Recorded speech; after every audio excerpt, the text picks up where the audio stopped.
네, 오늘은 19장부터 22장 마지막까지 이 계시로 남은 부분들을 정리하는 시간을 갖도록 하겠습니다. 이 19장 사실은 1절부터 5절까지는 17장, 18장에서 벌어진 바벨론에 대한 심판을 이제 찬양하고 정리하는 내용입니다. 17장에서 18장에 세상 가운데 이렇게 하나님 백성들을 타락시키고 핍박했던 바벨론의 세력에 대한 완전한 심판이 예고되어 있었습니다. 그리고 이제 19장 1절부터 5절까지는요, 그렇게 그 놀라운 심판을 행하신 하나님에 대한 할렐루야 찬양이 나오는 것입니다. 이 시편에 보면요, 이 할렐루야 이 찬양이라고 하는 부분이 113편부터 118편까지 담겨 있습니다. 거기에 보면 하나만 보죠. 113편 1절에 보세요. 할렐루야로 시작하죠. 그리고 맨 마지막에 또 9절에 보세요. 할렐루야로 끝나죠. 할렐루야가 무슨 뜻입니까? 하나님을 찬양하라 그런 뜻이죠. 무엇에 대해 근데 찬양을 하냐면 하나님이 이렇게 심판하실 것을 창세기부터 계시록까지 일관되게 약속하셨고요. 또 그 심판으로 말미암아 하나님 백성을 구원하실 것을 약속하신 대로 그 모든 일을 행하셨기 때문에 우리 하나님이 정말 참되시다, 우리 하나님이 위대하시다, 우리 하나님에게는 정말 약속하신 것을 지키지 않은 것이 없다 라는 그 하나님의 신실하심을 우리가 찬양하게 되는 것입니다. 물론 이런 궁극적 찬양의 일들이 우리가 우리 눈을 이렇게 뜨고 직접 목도해서 찬양하면 좋겠지만 그렇지 않더라도 영적으로 이미 하나님 백성 되는 자들은요, 이런 일들이 세상 가운데 벌어지고 있고 그것으로 말미암아 하나님 백성이 구원받고 있음을 믿음으로 알고 찬양을 하게 되는 것이죠. 자, 그래서 한 절만 아까 내용 가운데 핵심되는 내용 중에 계시록 19장 5절입니다. 보세요. 보좌에서 그 음성이 나서 이르되 하나님의 종들 그를 경외하는 너희들아, 작은 자나 큰 자나 다 우리 하나님께 찬송하라 이야기합니다. 이 찬송은 누구나 할 수 있는 것이냐면 하나님의 종들만 할 수 있습니다. 이 종이라는 개념은 높고 낮음의 개념, 우리 하나님은 주님이시고 우리는 종이다 라는 개념도 있지만 이 종의 개념이 예배하는 자라는 개념이기도 합니다. 그래서 이 요한계시록에 하나님을 섬기다 이런 표현이요, 또 하나님께 예배한다 그런 뜻입니다. 누구나 예배할 수 있죠. 결국 하나님의 그 권세와 능력을 정말 맛본 자만 예배할 수 있고요. 우리 하나님이 유일하게 강하고 위대하신 분이라는 사실을 고백하는 자만이 예배할 수 있습니다. 그래서 그것을 또 다른 말로 하나님을 경외하는 자라고 표현하는 것입니다. 이 경외라는 표현은 영어로 fear, 두려워하다 이렇게 표현하고 있지만 사실 그 경외라는 단어 안에 하나님을 아주 사랑하고 또 하나님을 그 본질과 능력이 얼마나 위대함을 알기 때문에 그 앞에서 이렇게 두려워하는 동시적인 마음이 포함된 것입니다. 그러니까 이 땅에서 이런 하나님에 대한 진정한 찬양, 나중에 모든 일이 다 벌어지고 나서 천국에 가서만 하나님을 찬양하는 것이 아니라 이 땅에서 이렇게 하나님을 찬양하기 위해서는 사실 전제 조건이 있다는 거예요. 우리가 온전한 예배자로 변해갈 때 언제 그렇게 예배할 수 있어요? 이 땅에서 다른 것들이 힘이라고 주장하고 그것들을 음행하듯이 쫓아가는 사람들로부터 우리가 구원받아, 아, 하나님만이 진짜 위대하시고 강하신 분이시구나 라는 것들을 인생에서 경험하는 만큼 더 깊고 더 진실된 찬양을 하나님께 드릴 수 있고요. 또 한편으로는 우리 하나님에 대한 사랑이 경외로 말미암아 더 깊어가는 만큼, 그래서 하나님 정말 좋구나, 하나님 정말 사랑이 많으신 분이시구나, 그런 고백이 저희 영혼 안에서 나오는 만큼. 그런데 또 하나님과 관계가 이렇게 친해지니까 무엇을 경험해요? 우리 하나님의 능력을 더 많이 경험하게 되는 것입니다. 그래서 그 능력을 경험한 만큼 이 땅에서 이런 하나님에 대한 찬양이 더 깊어질 수 있음을 보여주고 있죠. 그런데 바로 이제 19장 6절에도 또 찬양이 또 나옵니다. 보세요. 할렐루야라고 나오죠. 근데 여기서부터 나오는 이제 찬양은요, 바로 9장 7절에 이제 어린 양의 혼인잔치에 대한 이제 예고가 일어나고 있습니다. 이 하나님을 찬양하는데 한 면에 있어서는 하나님이 그 구원하심의 결과를 가져오기 위한 심판, 바벨론이 완전히 심판당하고 나니까요. 이제는 그 바벨론과 음행하던 이제 자들 또한 다 망하고 누구만 남아요? 이제 하나님 백성만 남는 거예요. 그러면 이 마지막에 계획되고 있는 이 구원의 가장 놀라운 일이요. 하나님과 하나님 백성의 연합되는 사건입니다. 그러니까 이 구원이라는 게 우리가 나중에 단순히 뭐 이렇게 천국에 간다. 성경에서는 그런 개념보다는요. 하나님 백성이 하나님과 어떻게 깊은 관계 안에서 특별히 이 부부관계로 이야기하는 그 연합을 경험하게 되는가. 그것을 사실 보여주기 위한 목적으로 이 성경을 계속 몰아갖고 있거든요. 근데 바로 이제 한번 7절 말씀 읽어보죠. 같이 읽겠습니다. 시작. 우리가 즐거워하고 크게 기뻐하며 그에게 영광을 돌릴 때 어린 양의 혼인 기약이 이르렀고 그의 아내가 자신을 준비하였으므로. 이게 어린 양의 혼인 기약. 혼인 기약이라는 말은요, 그냥 원어대로 옮기면 결혼식입니다. 결혼식. 그러면 지금은 뭐 하는 시간이에요? 약혼하는 기간이에요. 그래서 약혼을 하고 이제 결혼을 위해 준비하는 기간입니다. 물론 이제 지금은 약혼들을 그렇게 잘 안 하죠. 근데 이제 앞으로 몇 개월에 결혼한다 이제 대충 예고를 해놓지만 고대 이스라엘에는요 반드시 두 사람이 결혼하기 위해서는요 그 전에 1년 이상의 약혼 기간을 가졌습니다. 그래서 뭐 한국도 옛날에 그랬죠. 그래서 이제 어느 뭐 정승집이랑 이렇게 누군가 결혼하기를 이렇게婚예를 미리 정했는데 결혼하기 전에 남편이 죽으면 어떻게 돼요? 결혼도 해보기도 전에 평생 과부 사는. 이거 참 굉장히 악습이지만 그처럼 누군가와 결혼이 정해졌다는 게 중요한 의미를 과거에 가졌던 거예요. 이스라엘도 마찬가지였습니다. 마치 요셉과 마리아 그러니까 결혼식을 하기 전인데 이미 약혼을 했어요. 근데 임신을 했더니 무슨 일이에요? 이거는 결혼에서의 부정 간음처럼 아주 심각하게 여겨지는 죄라는 거예요. 그런데 하나님이 지금 예수님이 우리를 이런 결혼식을 위한 준비의 과정으로 우리를 지금 생각하고 계신다는 것입니다. 얼마큼? 이 신약 시대 내내 우리가 지금 무슨 상황이냐면 하나님으로부터 선택받아 하나님 예수님과 함께 이제 결혼할 자로 정해진 거예요. 그러니까 지금 우리가 은행을 하고 지금 우리가 하나님을 버리면 사실은 안 되는 그런 심각한 상황이죠. 물론 우리 예수님이 위대하신 분입니다. 강하고 능력이 많으시기 때문에 절대로 우리 신부가 도망가는 것을 이렇게 허락 안 하세요. 그렇죠? 그리고 여러분 성경 내내 보여주고 오시고 오시니까 이 신랑의 신실함. 여러분 우리 신랑 되신 이 예수님은요 예수님을 버리고 싫다고 하고 도망가고 싶다고 울고 제발 나를 놔달라고 해도 소용이 없습니다. 안 놔주세요. 그리고 바다 끝까지 도망가도요 거기서 찾아오십니다. 어딘지 다 아세요. 그러니까 신부를 일단 정해지면 안전한 거예요. 결과는. 그런데 그 과정 가운데 우리가 무엇을 해야 하냐면 이 마지막 분에 뭘 합니까? 그의 아내가 자신을 준비하였습니다. 그 준비를 해야 된다는 거예요. 준비. 여러분도 과거에 이제 결혼을 하신 특별히 신부를 한 번씩은 다 해보신 분들이 거의 대부분이시죠? 준비를 하시고 그 결혼식장에 가셨죠? 준비 안 하고 갈 수 없습니다. 그렇죠? 평소에 살이 너무 쪘으면 다이어트도 좀 하기 위해서 좀 고생 좀 하시는 분들도 있고. 하여튼 이제 결혼식 하고 나면 다시 돌아오죠? 네, 그래도 그날만큼이라도 또 사진이라도 예쁘게 찍히냐고. 신부 화장을 몇 시간 동안 했잖아요. 네. 그래서 저도 제 아내랑 결혼할 때 저야 뭐 화장하고 뭐 준비할 게 많지 않은데 결혼식은 오후인데 아침부터 가서 이렇게 그 신부 화장하는 거, 옷 입는 거 그거 이제 제가 데려가서 거기서 그거 해놓고 제가 차 태워 갖고 이제 와서 결혼식하고 준비를 많이 해야 합니다.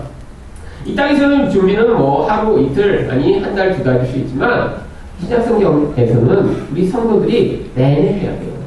왜냐하면 우리 한 명만 준비하는 게 아니라 우리가 연합적으로 예수 그리스도랑 같이 만나는 자리에서 하나라도 부족함이 있어야 되는 거예요. 그러니까 전체적으로 그래서 우리가 동시적으로 같이 하나님이 우리를 그렇게 아름다운 모습으로 준비시키셨을 때 이제 예수님과의 딴딴딴 이 시간이 이제 우리에게 도래하는 거죠. 그런데 여기 이 준비하다라고 하는 이 단어가 요한계시록에서 다른 데서도 똑같이 사용되고 있습니다. 그 여자가 광야로 도망하며 거기서 1260일 동안 그를 양육하기 위하여 하나님께서 예비하신 곳이 있더라. 자, 여기 여자 우리 바로 교회들이라고 얘기했습니다. 이제 순결한 신부로 준비되어야 하는 우리들이에요. 그런데 하나님이요, 이 교회가 이제 그 준비 가장 중요한 내용이 양육입니다. 양육. 그를 양육하기 위해 이제 그녀가 양육되기 위해 성태라고 말씀드렸죠. 이 아름다운 신부로 준비되어야 하는데요. 그 준비하는 그곳, 예비하신 곳, 이게 바로 아까 우리가 요한계시록 19장 7절에서 보았던 뭐라고 했어요? 신부가 자기를 준비한다라는 그 뜻과 똑같은 단어입니다. 그러니까 여기 신부 화장하고 뭐 신부 결혼식을 위해 준비하는 건 여기 뭐 웨딩 업체 가서 하지만 성경에서 이 신부가 준비된 곳이 어디라는 거예요? 광야라고 하는 곳입니다. 그러니까요, 지금 이 땅에 살 때 여러분 이 성경이 하나님의 백성이 광야를 살고 있다라고 표현하는 것은 왜 그래요? 이 광야가 하나님을 의존하지 않으면 살 수 없는 곳임을 강조할 때마다 광야라는 표현을 쓰고 있는 것입니다. 광야에서는요, 나의 생존을 나의 노력과 나의 힘으로 보장받을 수 없어요. 모든 것이 갖추어진 곳, 거기서는 내가 노력하는 만큼 살 수 있지만 광야에서는 하나님이 도와주시지 않으면 살 수 없어요. 그래서 그 광야를 지나며 가장 많이 경험하게 되는 게 뭐냐면 하나님만이 내 생명의 근원이 되시는구나 라는 것들을 배우도록 하나님 일부러 광야의 과정을 지나도록 하시는 것입니다. 그러니까 신부 준비 중에 제일 중요한 준비가 뭐라고요? 사실 화장이 아니라 하나님만이 내 생명의 근원이시구나. 다른 것 내가 아무리 의존하고 다른 것 내가 붙들어 봐야 그게 나를 영원하고 궁극적인 생명을 가져다 줄 수 없구나 라는 그 사실을 고백하며 이 땅에서 자꾸 내가 다른 것들을 의존하는 거기에서 이제 하나님만을 의존하는 자리로 나의 태도가 변해나가는 과정, 이 신부 준비 중에 제일 중요한 준비입니다. 여러분, 근데 사실은 이렇게 하나님만을 의존하는 이런 과정으로 우리 인생이 살아가는 게 쉽지가 않습니다. 왜냐하면 눈에 보는 것이 있으면 훨씬 쉬워요. 쉽죠. 근데 쉬운데 그 쉽다고 해서 그것이 우리에게 궁극적 생명을 줄 수 없기 때문에 하나님은 그 쉬운 길을 우리에게 자꾸 돌아가도록 만드시는 거예요. 인생에서 내가 그렇게 지금 어떤 문제 때문에 하나님 앞에 나와 간구하고 올 때 하나님 사실 그 문제를 당장 해결해 주시면 정말 쉽게 해결될 만한 일들도 많이 있습니다. 아플 때 그렇잖아요. 기도했는데 병이 금방 나오면 문제는 금방 해결되죠. 돈 때문에 당장 어려운데 하나님이 돈을 조금 주셔갖고 뭐 우리 위대한 하나님 뭐 조금 주시겠어요? 주시면 왕창 주시면 좋죠? 뭐 그 돈 그까짓 거 하나님한테 1억 원이든 100억 원이든 주시려면 그냥 100억 원씩 그냥 하나님 믿는 사람들은 그냥 탁탁탁 주셔서 그것만 딱 해결되면 아주 쉬운 해결책이겠죠. 아들이 문제가 많은데 쉽게 해결할 수 있는 방법, 하나님이 그냥 잠깐 마음을 돌이키셔서 그 아들의 마음이 이제 그 가출하려고 그러고 맨날 게임이나 하던 녀석이 어느 날 갑자기 엄마가 내가 잘못했어요. 이제 열심히 공부할게요. 자고 일어나는데 이렇게 변하면 얼마나 좋겠어요. 여러분, 근데 이런 쉬운 해결책을 하나님이 사용하시지 않는 게요. 문제가 해결되고 나면 마음이 본질이 안 바뀌었기 때문에 마음이 똑같습니다. 그러니까 하나님이요, 하나님 백성 가운데는 어떤 문제가 10년, 20년째 계속 되도록 기도를 해도 허용하시지 않고 놔두시는 것처럼 보이는 경우가 있는 거예요. 많은 경우에 그 문제 때문에 사실 근데 성장합니다. 문제가 없으면 성장을 못해요. 여러분, 이 마귀는 사실은 이 광야에 누구와 하나님이 우리와 함께 살게 만드시냐면 마귀가 또 이 광야로 쫓겨납니다. 근데 마귀와 우리가 하나님이 살게 만드신 거예요. 마귀가 무슨 짓을 주로 해요? 사람들을 병들게 하고 남편이 외도하게 만들고 애들이 중독에 빠지게 만들고 끊임없이 우리를 시험하고 끊임없이 우리에게 문제를 가져오는 그 영향력이 사실은 마귀로부터 오지만 여러분, 그런 마귀의 영향력 가운데 영향을 받는 이유가 어디에 있어요? 우리 안에 죄가 있기 때문입니다. 여러분, 그렇잖아요. 여러분, 이렇게 애들은 뭐 게임 중독하면 아이고 그냥 저 녀석 그냥 어떻게 그냥 게임 중독 그냥 게임만 하고. 하지만 우리도 다 나름대로 다른 영역에서 지금 중독돼 있죠. 애들은 게임이지만 여러분 지금 드라마에 중독되어 계신 분 있으시죠? 매일매일 드라마 보셔야 돼요. 어떤 분은 지금 홈쇼핑 매일 한 번씩 보시면서 그냥 눌렀다 그 다음 다시 전화해서 실수로 주문했어요. 그 다음 취소하고 그 다음 받았다 다시 보내고. 사람마다 지금 중독의 영역이 다 틀린 거예요. 여러분은 지금 우리 아들 게임 중독에서 하나님 벗어나게 해주세요라고 강구하고 있지만 사실 지금 여러분도 지금 중독에서 벗어나지 못하고 있는 영역들이 굉장히 많이 있습니다. 그런데 문제가 해결되고 나면요 근본에 있는 태도가 안 바뀌었어요. 우리가 신부로서의 준비가 불가능한 거예요. 하나님이요 그토록 어떤 때는 어떤 문제에서 단번에 해결되지 않는 것처럼 보이는 과정들을 허용하시는 것입니다. 여러분 근데 그 문제가 있으니까 지금 어떻게 하고 계세요? 대부분 문제에 있어서 기도합니다. 여러분 문제가 없으면 사실 기도가 깊어지지가 않아요. 평소에 우리 하나님 그냥 문제가 하나도 없어요. 하나님 찬양합니다. 하나님 좋습니다. 한 10분 하다 보면 할 말이 없잖아요. 근데 여러분 문제가 깊다고 생각해보세요. 남편이 정말 외도했어요.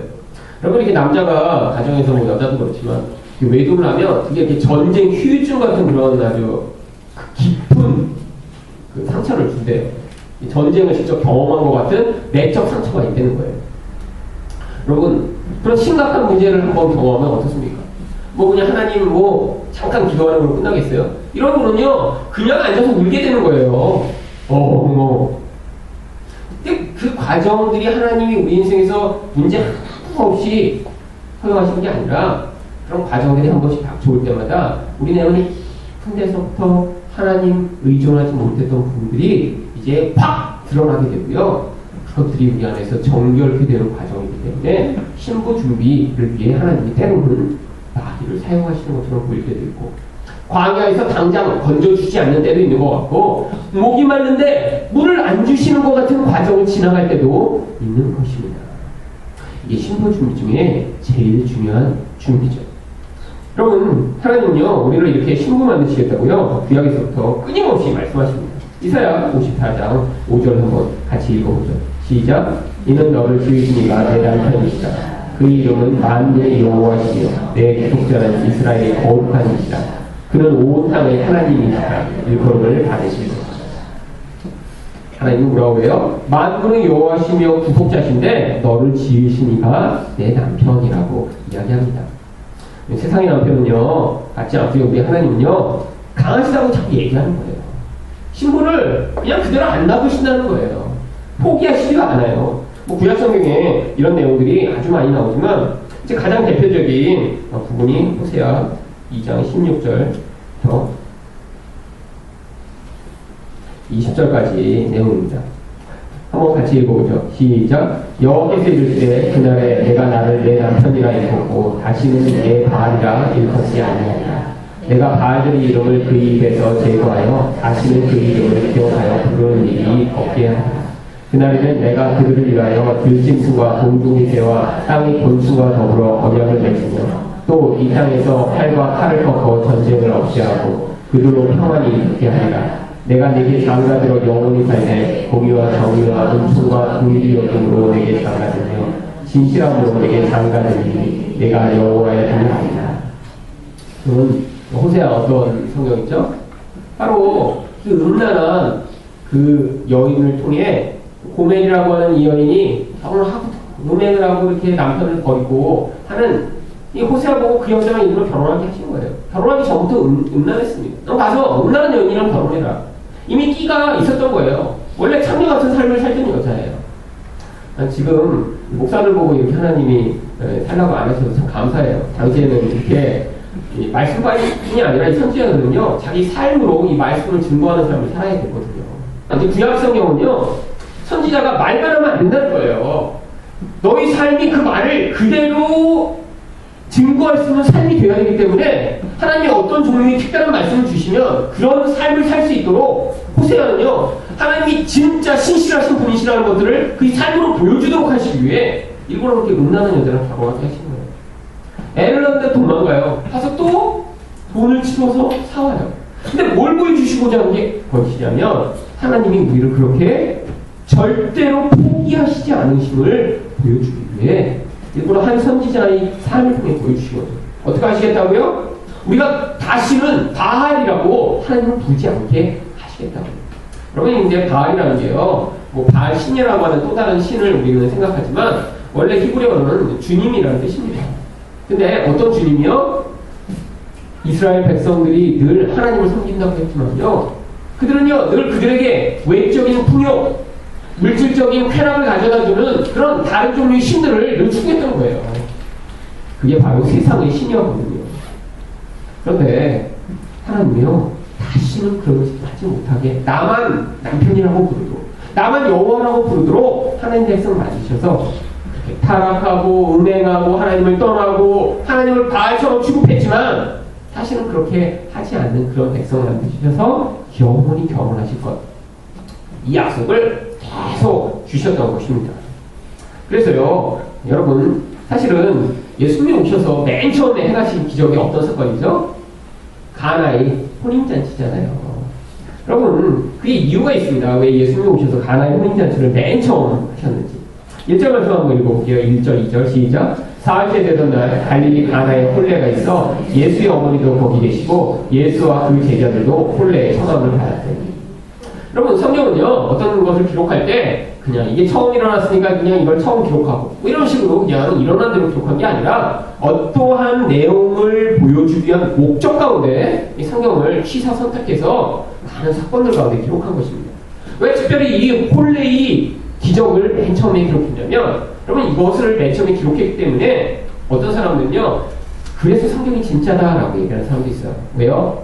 여러분, 어떤 사람이 전기를 보여주는데 사실은 그 사람이 훌륭하다는 걸 보여주기 위해서 가장 처음 벌인 이런 특별한 일을 좀 놀라운 걸 기록해야 되지 않을까요? 막 죽은 사람을 30명째 한가운데 그냥 손을 쫙 휘둘렀더니 막 높은 데 떨어졌던 30명이 한가운데 다 살아나, 뭐 날라왔더라, 뭐 이런 기적들이 좀 기록돼 있어야 야, 예수님 정말 능력이 많네 이렇게 사람들이 믿을 텐데, 사실은 여러분 물로 포도주를 바꾸는 거 별거 아닌 기적 같잖아요. 근데 거기 이유가 있는 것입니다.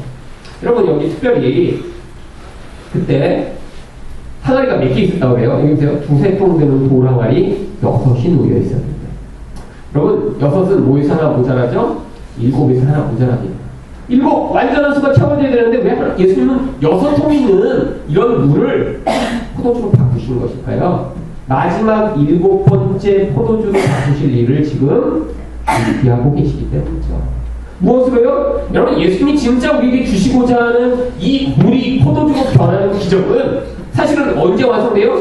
마지막 이 어린 양과 하나님 백성이 연합해 결혼하는 이 결혼식에서 마지막 포도주를 예수님이 준비하고 계신 거예요. 7번째 포도주. 바로 진짜 결혼식을 예표하시기 위해 이 첫 번째 혼례 잔치를 통해 앞으로 너네가 6번 이 통을 지금 경험하지만 참된 완전한 이 포도주의 완성이 언제 이루어질 것이다? 마지막 때 내가 너희랑 결혼할 때 그때 내가 내 피로 말미암아 참된 포도주를 너희에게 공급해서 영원히 기쁨이 끊이지 않는 그런 놀라운 은혜를 베풀 것이다 라는 것을 모형으로 보여주기 위해 여기 요한복음에서 맨 처음에 예수님이 기적으로 이것을 기록한 것입니다. 여러분, 이 땅에서 예수님이 주신 그 포도주를 맛보고도 뭐라고 해요? 10절입니다. 한번 같이 읽어볼까요? 시작. 말하되 사람마다 먼저 좋은 포도주를 내고 취한 후에 낮은 것을 내거든 그대는 지금까지 좋은 포도주를 주었도다 하니라. 참되고 진짜 좋은 포도주 아직 우리 다 맛보지 못했습니다. 이제 언제 그 포도주를 맛볼 수 있어요? 예수님과 연합해 그 신랑과 함께 결혼식을 하게 됩니다. 예수님이 우리에게 정말 최고의 포도주를 준비해 놓으셨다가 우리에게 주실 거예요. 여러분, 성경에서 포도주는 뭐의 상징이죠? 기쁨의 상징입니다. 여러분, 이 땅에서 정말 언제 기쁠까요? 여러분, 이 땅에서는요, 뭐가 이렇게 제일 자기가 기쁠 거라는 거 해도요, 뭘 가져도요, 그때 지나면 잊어먹어요. 여러분, 그러셨죠? 인생에서 돌아보시니까 막 너무너무 행복했던 일, 그 행복했던 일 지금도 행복하고 계세요? 아니죠. 금방 사라집니다. 애 처음 태어났을 때 정말 좋다. 어떻게 이렇게 아빠 될 수가 있냐 내가. 근데 그 다음 그냥 고통이 그냥 확 따라오죠. 그날만 좋아요. 그날만. 그런데 인생이 다 그래요. 결혼할 때, 야, 결혼하면 얼마나 좋을까? 부모님한테 탈출하고, 뭐, 내 사랑하는 사람이랑 같이 살고, 결혼하기 전에는 뭐, 당신, 밤새도록 당신과 대화하며, 어쩌고, 뭐, 그냥, 좋얼. 그런 얘기 해놓고 나서, 결혼하고 나서 피곤해서 바로 자고. 그럼 처음에는 사실 부부도 적응하는데 얼마나 힘들어요. 그쵸? 그러니까 저희 아이들도 지금 계속 요구합니다. 아빠 강아지 사줘. 절대 이제 저는 안 살 거거든요. 왜냐하면 다 얻기 전에는 좋을 것 같아요. 근데 얻고 나면 뭘 해야죠?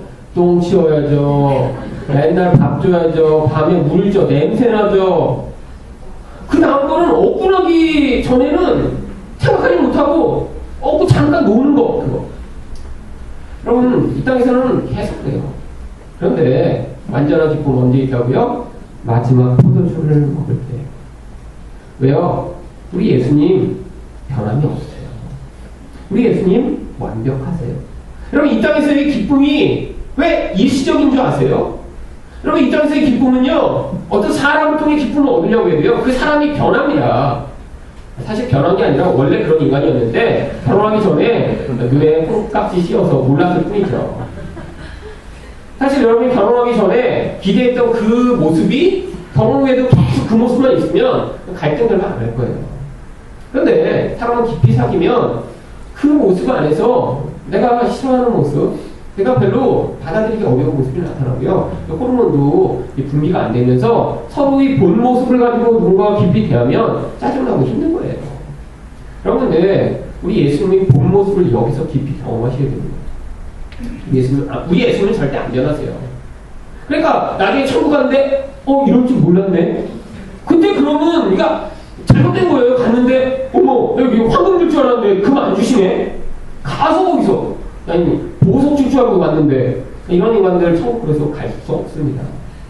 우리 예수님이 지금 다 분별하고 계세요. 보석 때문에 지금 교회 다니고 있는 인간들. 여기서 보석 못 받으니까 가서 이제 다이아몬드 머리 많은 거 하나씩 받으려고 지금 그 열심히 다니는 기복주의자들. 여러분 신랑이 좋아요. 신랑이 결혼하는데. 근데 그 예수님 안 변하신다니까요.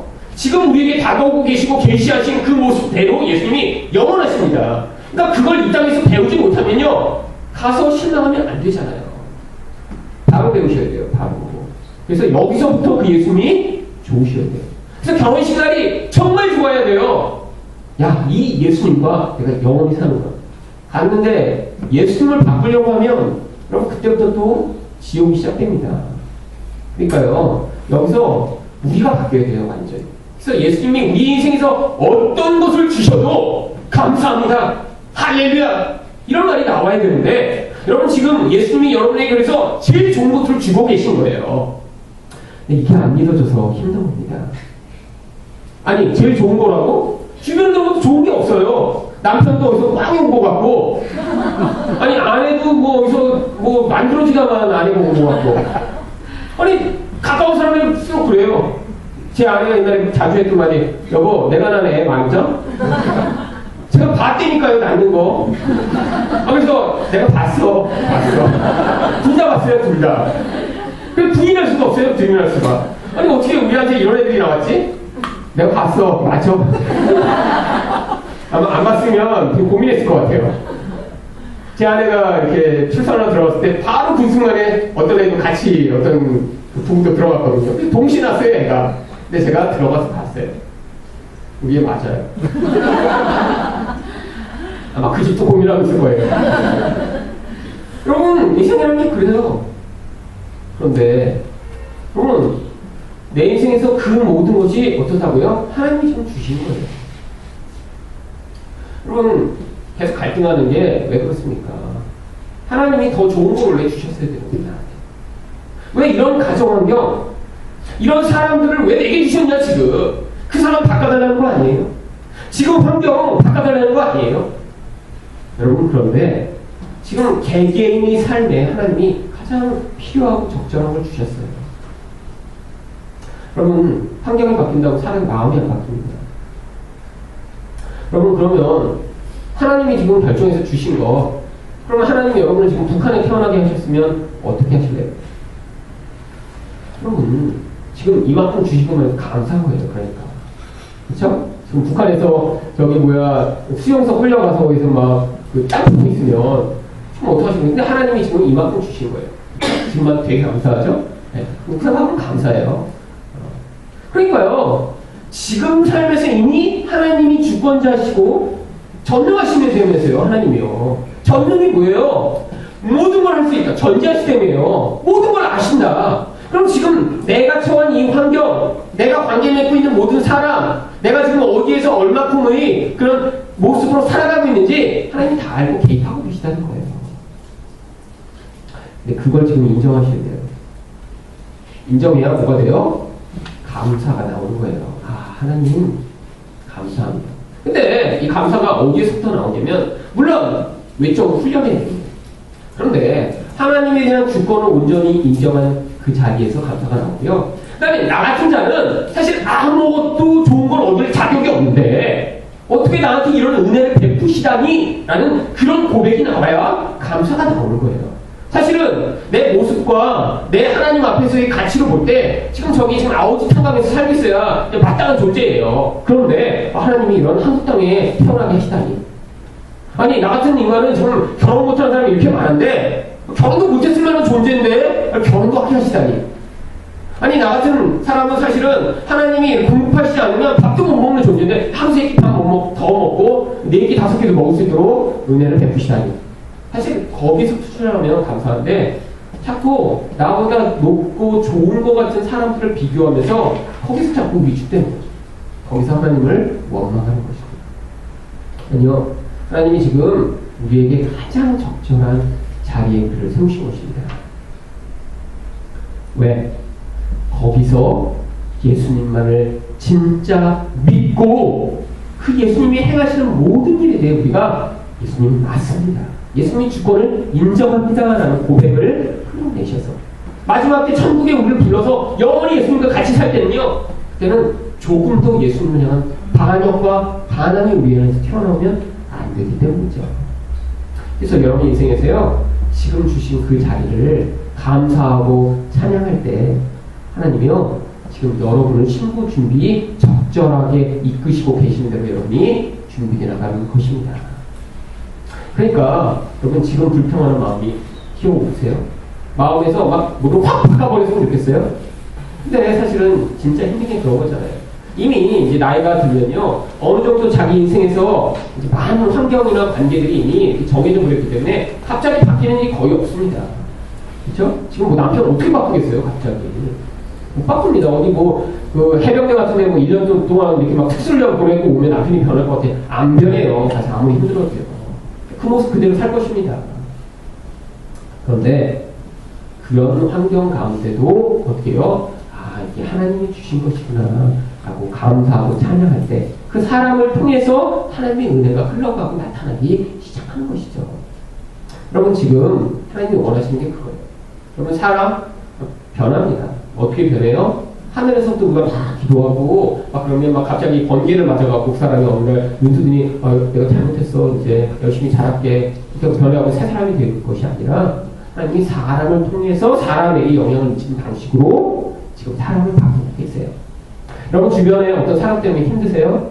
사실은 지금 여러분을 하나님이 바꾸고자 하시는 거예요.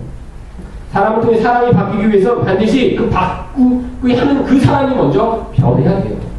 그래서 그 사람을 통해 사랑과 은혜가 흘러가면 사람이 그 영향력으로 변하게 되는 것입니다. 그러니까요, 지금 우리 신부 준비하고 있는 거 맞아요. 여러분, 지금은 그래서 이 신부 준비하는 이 장소 불편하고 힘들 수 있습니다. 방해해요. 마귀가 자꾸 찾아오는 것 같고요. 힘들고 피곤할 때 많이 있습니다. 근데 여기는 지금 공사 중이고요. 이 공사 다 마치고 이제 준비 다 마치면 완전한 곳에서 완전한 신랑과 결혼해서 영원히 살게 됩니다. 자, 그래서 그런 내용이고요. 자, 그래서 이제 바울도 뭐라고 고백합니까? 고린도 후서 11장 2절하고 하는데요. 같이 읽겠습니다. 시작. 내가 하나님의 열심으로 너희를 위하여 열심을 내노니 내가 너희를 정결한 처녀로 한 남편인 그리스도께 드리려고 중매하노라. 네. 바로 우리를 이런 정결한 처녀로 준비시키고 예수님의 신부 되게 만들려고 바울도 지금 애쓰고 있다. 그래서 사실 바울이 그렇게 헌신하고 하나님의 백성들을 이제 훈련하고 양육한 것이죠. 자, 요한계시록 이제 19장 8절에 보면요. 그런데 이 신부들이 꼭 입어야 할 옷이 있습니다. 같이 한번 읽어볼까요? 시작.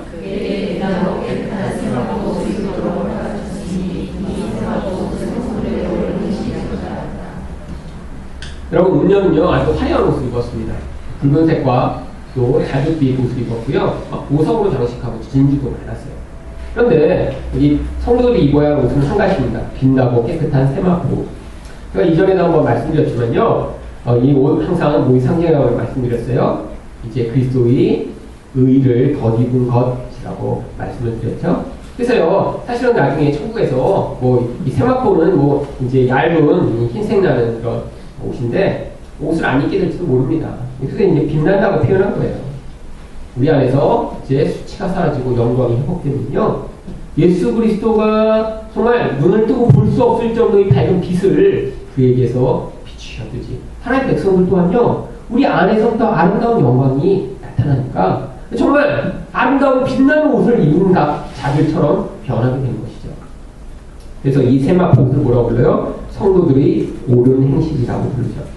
자, 이 옳다라고 하는 표현이요, 바로 디카이오시네라고 하는 늘 성경에서 의롭다라고 번역되는 그 단어입니다. 그러니까 성도들이 뭐가 반드시 있어야 돼요? 의를 가지고 있어야 된다는 거예요. 의. 그래서 다 의로운 자가 되어야지만 어떻게 된다? 힘을 낼 수 있다는 거예요. 근데 이 의는 어떻게 얻어질 수 있다고요? 예수님을 통해서만 얻어지는 의라는 것입니다. 자, 다시 한번 반복해서 말씀드리죠. 의가 뭐예요? 하나님과 관계, 사람과의 관계 안에서 마땅히 해야 할 바를 완벽하게 했을 때 의롭다라고 표현하는 것입니다. 그래서 사람과의 관계 안에서 해야 할 마땅한 바를 구약성경에 율법으로 하나님이 말씀해 주신 거죠. 그래서 축소에서는 얘기하면요, 율법을 다 지켰을 때 어떻게 되는 거예요? 의롭게 되는 거예요. 여러분, 그런데 하나님이 요구하시는 율법의 기준이 무엇입니까? 하나님을 향해서는 어떻게 해야 돼요? 마음과 뜻과 생명과 정성을 향해 하나님만 사랑해야 돼요. 불가능합니다. 그래서요. 이웃은 어떻게 돼야 돼요? 이웃을 나를 사랑하듯이 사랑해야 돼요. 내 몸을 사랑하듯이. 이것도 불가능한 일입니다. 그 율법을 가장 축소하고 중요한 것만 압축해 모아놓은 책이 뭐라고요? 내용이 십계명이잖아요. 근데 십계명, 그래서 하나님의 백성들이 못 지킨다가 구약의 결론입니다. 이웃을 향해 십계명 마지막 계명인 탐심을 조금이라도 내면 이미 십계명을 얻은 거죠. 항상 지켜야 돼요. 한 번도 빼놓지 말아야 돼요. 그래서 구약 성경 전체의 결론이 뭐로 끝납니까? 저주로 끝나는 것입니다. 하나님의 백성이라도 절대로 하나님의 이 율법을 지켜 의로움을 인정받을 자가 아무도 없음. 그래도 모두 저주받아야 되는데 하나님이 어떻게 하셨죠? 그래서 예수님을 보내신 거예요. 그래서 나는 불가능하구나 라는 인정한 자만이 예수님을 믿어 그 예수님의 의를 전가받을 때, 예수님은 하나님만을 사랑하셨고 이웃을 향해 자기 생명을 바치신 그 의를 다 이루신 분이니까 그 십자가의 의를 우리가 덧입어 받을 때 어떻게 되는 거예요? 이제 우리도 의로운 자로 인정을 받는 것입니다. 여러분, 신부로서 준비되는데 이 의가 없으면 신부 될 수 없는 거죠. 무슨 얘기예요? 예수님만 믿는 자 되어야 된다는 것입니다.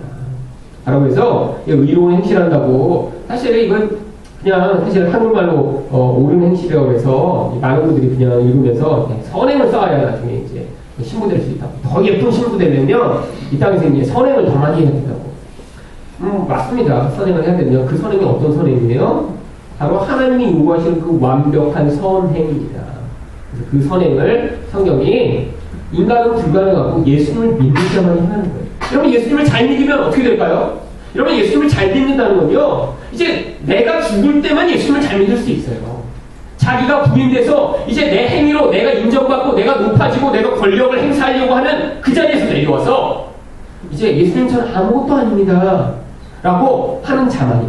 그래서 그런 자는 어떻게 돼요? 그 안에 예수의 성령이 오셔서 그를 주장하시기 때문에 예수님이 행하시고자 하는 일들을 행하게 돼 있어요. 자기도 모르게. 근데 그렇게 자기도 모르게 행하는 그 일을 하나님이 어떻게 하면 인정하시는 거예요? 야, 너 의롭다. 다른 사람들은 또 그를 보면서 저분 굉장히 선행을 많이 하시네? 이렇게 인정하게 되는 거죠. 그러니까요, 정말 자아가 죽은 사람은요, 선행을 하게 돼 있어요. 그런데 안 죽은 사람이 하는 선행과 근본적으로 차이가 있죠. 여러분 세상에서도요, 선행하는 사람 많이 있습니다. 근데 세상 사람들이 하는 선행은 어디에 근거한 거예요? 나의 체면이 깎이지 않을 만큼, 내가 인정받을 만큼, 다른 사람한테 오 그런 놀라운 일을 했어요? 그런 정도의 칭송을 들은 만큼. 그럼 가니 같은 사람도 참 선을 많이 하는 삶을 살았더라고. 그냥 아주 유명한 예가 있잖아요. 기차 탔는데 신발 한 짝이 벗겨졌어요. 그러니까 다른 신발 한 짝도 그 자리에다 집어 던져요. 옆에 있는 사람이 물어봤어요. 아니 왜 신발 한 짝 집어 던지냐고. 저거는 다시 찾을 수 없지만 내 나머지 신발도 집어 던지면 누군가 그 두 짝을 찾아서 신을 수 있으니까 내가 그렇게 하겠다 하는 것이다. 굉장히 아주 선한 마음이죠. 그렇죠? 저 같으면 그냥 잊어버렸으면 그거하고 이 딴 신발은 아마 갖다가 쓰레기통에 그냥 버리고 말았을 텐데 그게 자연스럽게 나올 수 있는 정도의 그런 마음. 여러분 그런데 아무리 그런 선행을 해도요 예수님을 의존하지 않고 자기 안에서 나온 선행은 하나님 인정받지 못하는 거예요. 그러니까 여러분 교회 안에서도 여러분 신앙생활 오래 하실수록 여러분에서 자꾸 이 점검의 기회를 자꾸 가지셔야 됩니다. 여러분 교회 이렇게 오래 다니시면요 자꾸 여기서 봉사하시고 여러 가지 활동을 하실 기회가 점점 많잖아요. 그렇죠? 이제 집사다가 또 이제 권사님도 되시고 그래서 교회에서 여러분이 없으면 뭐가 안 돌아가는 일들이 이제 점점 벌어지기 시작할 때가 옵니다.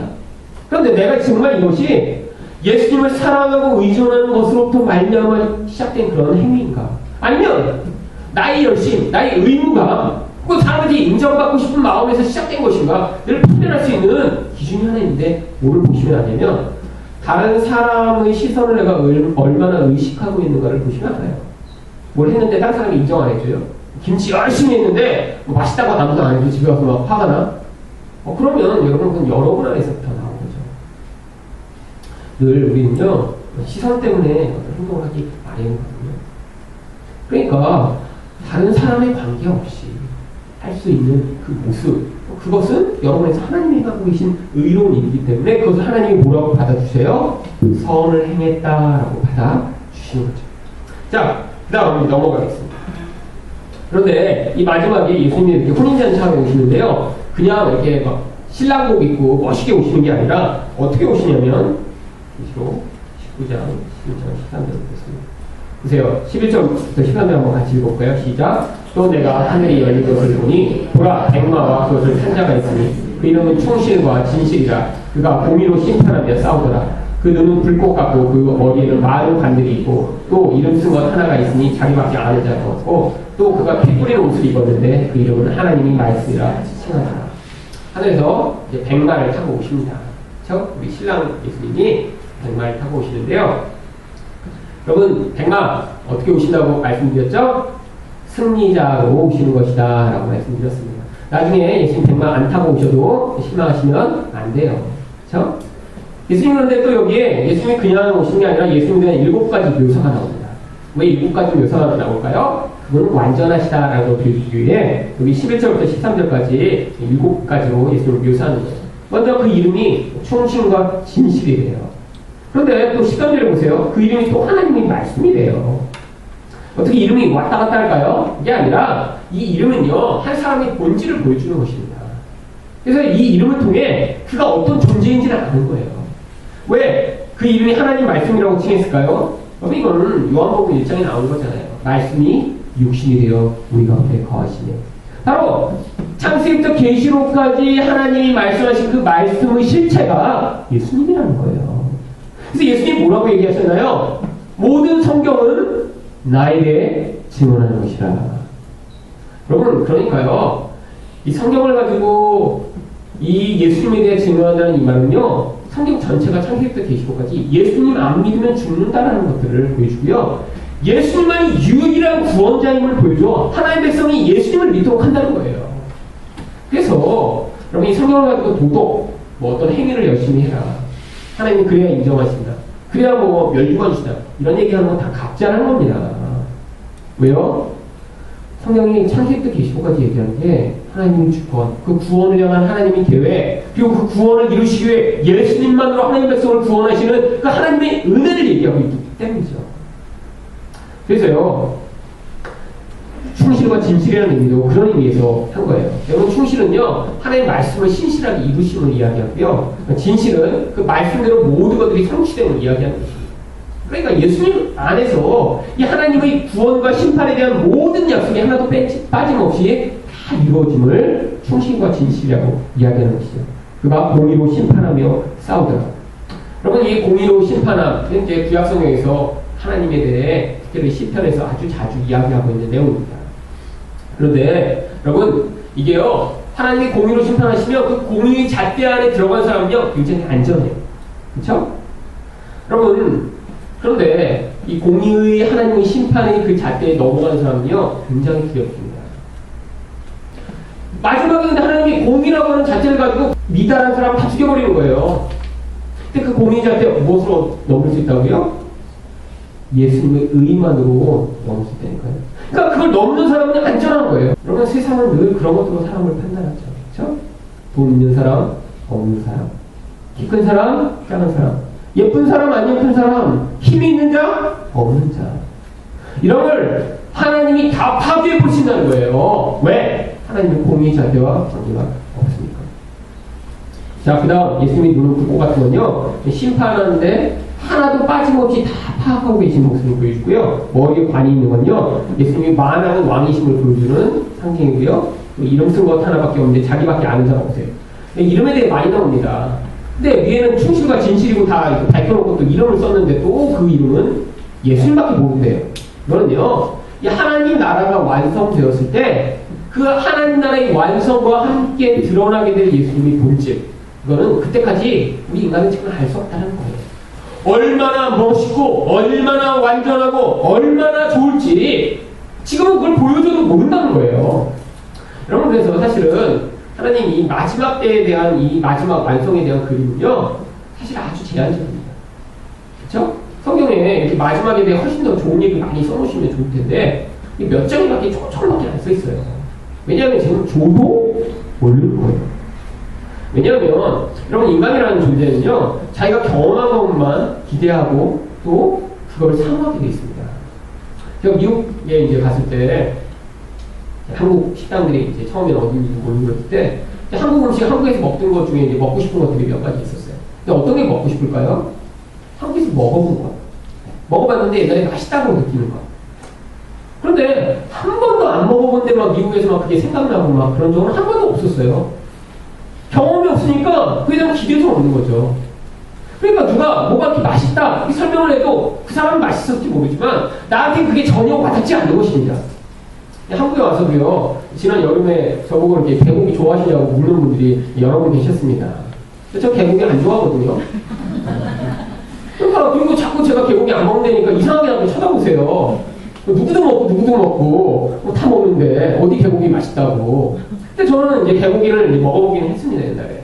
근데 어떻게 먹어봤냐면요, 중국에서 탈북자사라고 할 때요, 그 탈북자들이 우리 이제 같이 이제 머무는 그 저랑 제 학생들을 이제 대접한다고요. 냉장고가 없는데 밖에서 개를 한 마리 잡아갖고 찬물에다 담가서 저희가 잠자는 그 옆에다 이렇게 개고기를 놔뒀어요. 그래서 그것도 하루 정도 숙성해야 된대요. 여러분, 그 개고기 그 옆에서 한 여름에 이렇게 냄새 나는 그 비린내 나는데 그 옆에 같이 자다가 그 냄새 맡고 그 다음날 아침에 그 회를 떨어서 주는데 수육이라고. 여러분, 그게 제가 첫 번이자 마지막 맛보는 개고기였습니다. 그러니까 전 개고기 하면요, 그 비린내와 막 통할 것 같은. 근데 와서 누군가 개고기 안 드시냐고, 안 먹어요, 저는 개고기. 여러분, 한 번도 안 먹어봤으면 호기심은 있을 수 있겠죠. 먹어봤어요, 그때. 근데 여러분, 개를 왜 먹었죠? 옛날에 여러분, 소를 잡을 수는 없잖아요. 그러니까 만만한 개를 잡은 거죠. 지금은 소고기, 돼지고기 지천에 깔렸는데 꼭 개를 먹어야 되나요? 맛도 비슷하고요. 그럴 텐데. 그래서 여러분, 사람은요, 자기가 경험한 것 그걸 기대하고요, 좋은 경험을 했으면 그걸 더 많이 기대하게 되겠습니다. 근데 이게 하나님 나라의 그 실체, 그 좋은 건요, 이 땅에서 맛본 사람이 별로 없는 거예요. 그러니까 설명해줘도 몰라. 설명해줘도 기대도 안 해. 그러니까 조금만 보여주는 거예요. 그것도 조금 보여주는데 어떻게 보여주세요? 우리가 알만한 거, 좋아할 만한 거. 가면 황금이 깔려있다. 황금 다 좋아하잖아요. 그러니까 그렇게 설명해 주신 거예요. 가면 황금 없어요. 여러분 길이 황금으로 깔려있으면요 발목 다 나갑니다. 무릎 깨지고요. 여러분 황금으로 된 길을 걸어다닌다고 생각해 보세요. 그럼 무릎이 온전할까요? 아니죠. 천국에 하도 우리가 황금 좋아하니까 있다고 사실 광고한 겁니다. 가보니까 없어. 그럼 보석이요? 보석도 하도 좋아하니까 보석 가면 많다고 얘기해 주시는 거예요. 가면 보석도 없습니다. 그럼 보석 말씀드렸죠. 희귀하니까 그게 보석이죠. 그럼 길거리에 돌멩이 굴러다니는 거 보석입니까? 다이아몬드 가지고 여기 길거리에 막 그냥 지천에 깔려있으면 그거 그렇게 좋아하겠어요? 그럼 천국에 그러니까 하나님이 조금만 보여주시고요. 다 보여주시는 거예요. 그래서 여기 뭐라고 그래요? 그 이름을 알 자가 없는 거예요. 예수님을 사실 우리에게 다 주실 거예요. 가면. 근데 그 예수님이 얼마나 좋은지 설명해도 모른다는 거예요. 그러니까 우리한테 조금만 보여주시는 거예요. 그분은 진실이다. 공의다. 그분은 하나님이시다. 그분 좋다. 나머지는 와서 경험해라. 와서. 여러분 예수님 가면 진짜 좋으신 분이세요. 여러분 우리가 이 세상에서 사람을 통해 많이 실망했지만 여러분 예수님은 실망하면 안 합니다. 여러분 그 일관성 제가 하나님을 알면서 이제 지금 제가 옛날보다 더 요동하게 된 게 우리 하나님이 일관되시더라고요. 정말. 그러니까 제가 믿을만한 거예요. 이랬다 뭐 기도 더 많이 하면 하나님이 그냥 기도하는데 내가 어떻게 하지? 그러다 그냥 좀 도와줘. 그러면 기도 안 하면 그 다음에 그냥 이 새끼 그냥 그 다음에 그냥 두고 보내버리고 막 우리 하나님이 지 감정에 따라서 막 이렇게 하시는 분이 아닌가. 또 막 헌금 많이 내고 막 헌신하면 그때 그냥 아유 돈 많이 내는데 그냥 하면서 하고 막 어떤 사람 막 보호자를 흔드니까 아유 어지러워서 빨리 도와야겠다. 그래서 막 도와주고 그냥 안 그러시더라고요. 그러니까 안전해요. 와 우리 하나님 일관되네. 내가 실패하고 좌절하고 포기하고 심지어 죽을 것 같은데도 우리 하나님 그렇다고 날 버리시지 않아요. 그걸 경험하니까 내가 실패해도 죄책감이 이제 덜 드는 거죠. 그래서 우리 하나님이 일관된 하나님 되신 그분한테 자꾸 나올 수 있는 거예요. 여러분 우리 하나님 똑같으신 분인데 우리가 지금 잘 모를 뿐이에요. 정말 좋은 분입니다. 나중에 결혼하고 꽝이네 이런 얘기 없어요. 가면요 여기서 경험한 것 이상 여기서 하나님이 좋았어요? 그러면 100만 배 더 좋으신 분이에요. 가면 여기서는 찔끔 경험한 거예요. 너무 조금. 근데 우리 하늘나라에서 우리가 경험할 게 뭐죠? 바로 그 하나님을 영생토록 경험하는 것입니다. 얼마나 좋은지. 그래서 우리 하나님 너무 좋으니까 계속 찬양하는 거죠. 그럼 만약에 천국에 갔는데요, 하나님을 경험하지 않은 채로 그냥 이렇게 시켜놓고 야 영원히 나만 찬양해라. 그냥 할렐루야 할렐루야 할렐루야 100만 년 동안 여기서 할렐루야 할렐루야 할렐루야 그럼 그 지옥 아니겠어요? 근데 그게 아니라요. 가면 하나님을 계속 하나님이 주시는 거예요. 하나님 맛보니까 경험하니까 가서 하나님 직접 만나니까 너무 좋아서 그냥 할렐루야 하나님 좋아요 하나님 좋아요 하나님 찬양합니다. 이게 자발적으로 되면서 그 삶을 사는 거죠. 여러분 천국 좋은 곳이에요. 그런데 더 설명해 드릴 게 없는 거예요. 여러분 이 땅에서 그리고 자꾸 눈에 보는 것으로 이 하나님을 설명할 수밖에 없으니까 사람들이 그 하나님이 진짜 좋으심을 안 기대하고 여러분 천국 갔다 왔다는 인간들이 다 뭐라고 얘기합니까? 가면 황금길이 깔려있다 그냥. 가면 다이아몬드 줄 거야 그냥. 이런 얘기들을 하고 있잖아요. 여러분 다이아몬드 안 주셔도 그 신랑이 좋아서 가는 곳이 천국입니다. 여러분 다이아몬드 바라보고 결혼하는 신부 사기꾼이죠. 결혼은 그렇게 하는 게 아니에요. 그래서 그 좋은 하나님, 그 좋은 예수님 이제 만날 건데 지금 모르는 건 당연합니다. 근데 여러분 주변에 근데 어떤 사람은 막 그냥 나중에 그냥 죽을 때 그냥 세례받고 그냥 꼴깍 거기서 죽은 사람. 나는 그냥 평소에 이렇게 헌신하고 막 헌금하고 막 열심을 부리고 막 이렇게 그냥 이러고 나서 재밌는 거 잘 못하고 그런 다음에 이렇게 천국에 가고 그럼 좀 약간 불공평한 거 아닐까? 그게 공평한 거예요. 여러분 천국에 가는데요 하나님을 이 땅에서 경험하지 않은 사람은요 거기서 그 수준으로 영원히 가는 것입니다. 그게 공평한 거예요. 여러분 우리가 이 땅에서 하나님을 맛봐요? 이렇게 하나님께 배워요? 하나님을 기대해요? 그리고 기도함으로 하나님을 맛봐요? 경험해요? 그럼요 그렇게 수준이 변화되면서 나중에 그 변화된 수준만큼 하나님을 영원히 더 풍성하게 경험하는 거예요. 그게 축복입니다. 여러분 뷔페 갔는데 애들은 돈을 안 받잖아요. 어린애들은요. 왜 안 받아요? 못 먹으니까. 아무리 좋은 거 차리려도요 못 받거든요. 여러분, 그래서 한두 살짜리 돈 안 받습니다. 여러분, 근데 한두 살짜리 그래서 원망하나요? 엄마 왜 난 젖만 주고 그냥 맛있는 전복도 안 주고 막 그래 화내. 안 그래요. 그냥 젖 먹고 만족해요. 그거밖에 소화 못 시켜요. 참 똑같아요. 여기서 하나님을 경험 못했어요? 그러면 우유 먹는 어린애처럼 천국에 가는 거예요. 가서요, 하나님이 좋은 걸 주시는데요, 소화가 안 되니까 그냥 우유만 먹으면서 하나님 좋아요, 하나님 좋아요 이러고 있어요. 근데 여기서 하나님을 이렇게 저렇게 인생의 여정 가운데 다양하게 경험하고 성장해요. 그래서 이제 하나님이 얼마나 좋으신가 더 풍성하고 아름답게 경험해요. 그러면 어떻게 돼요? 천국에 가서요? 그 하나님을 영원토록 그 수준대로 누리는 거예요. 그런데 14절에 보면요, 한번 같이 읽을까요? 시작. 하늘에 있는 군대들이 크고 깨끗한 세마포 입고 뱀말을 타고 그를 따르더라. 이미 하나님 백성들이 하늘에 올라가 이미 세마포옷으로 갈아입고 있어요. 바로 요 장면에 무슨 일이 벌써 벌어진 거죠? 이 땅에 있던 하나님 백성들이요, 하늘로 올라가 예수님과 함께 거기서 만난 다음에 이 땅을 심판하러 오시는 예수님과 함께 이 땅에 예수님과 함께 내려오는 장면을 이야기하는 것입니다. 이거를 다른 말로 하면 휴거라고 부르는 것이죠. 휴거가 이 땅에 심판이 있으면 이제 올라가서 거기서 막 심판을 피하다가 내려오는 그런 과정이 아니라 예수님이 오시는 예수님을 신랑 맞으러 가는 거예요. 그래서 그 신랑을 거기서 만나서 그 다음에 이 땅에 왕이신 예수님을 따라 내려오면 이 땅의 마지막 심판이 이제 그 과정에서 순식간에 벌어지는 것입니다. 그래서 그런 심판의 내용이 이제 이 마지막에 나옵니다. 그런데 옷과 다리의 이름을 또 예수님 이름이 또 있대요. 근데 그 또 이름이 뭐예요? 만왕의 왕이요 만주의 주라. 근데 왜 이름이 다리에 있냐면요, 이것은요 이제 조금 더 해석적으로 번역을 하면 옷이 있는 다리에 있는 부분에 이름이 써진 거예요. 그러니까 옷이 이렇게 긴 옷을 입었을 거 아니에요? 근데 그 옷 중에 다리에 있는 부분에 이 이름이 써 있는데 왜 그 부분에 써 있냐면 그 부분이 뭐가 있는 곳이냐면 원래 칼을 차는 부분입니다. 근데 그 칼을 차는 부분에 뭐라고 써 있어요? 만왕의 왕이요 만주의 주라. 제가 예수님이 이름 가운데 가장 좋아하는 이름 중에 하나입니다.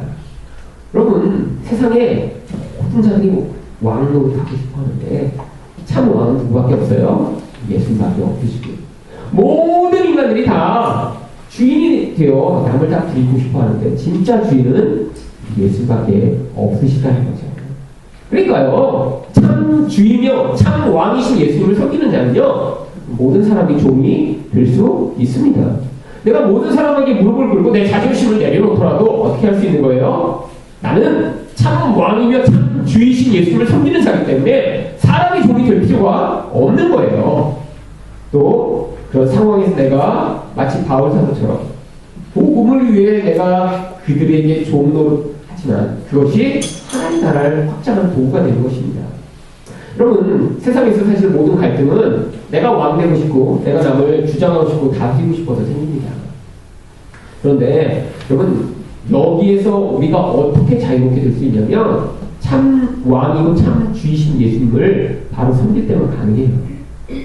그렇게 되면요, 예수님 안에 있는 자유가 주어지기 때문에 사람 앞에서 내가 그를 두려워하거나 또 내가 뭘 얻기 위해서 복종하고 따르는 게 아니라 자발적으로 따를 수 있게 됩니다. 그러면서도요, 그의 노예가 되지 않을 수 있어요.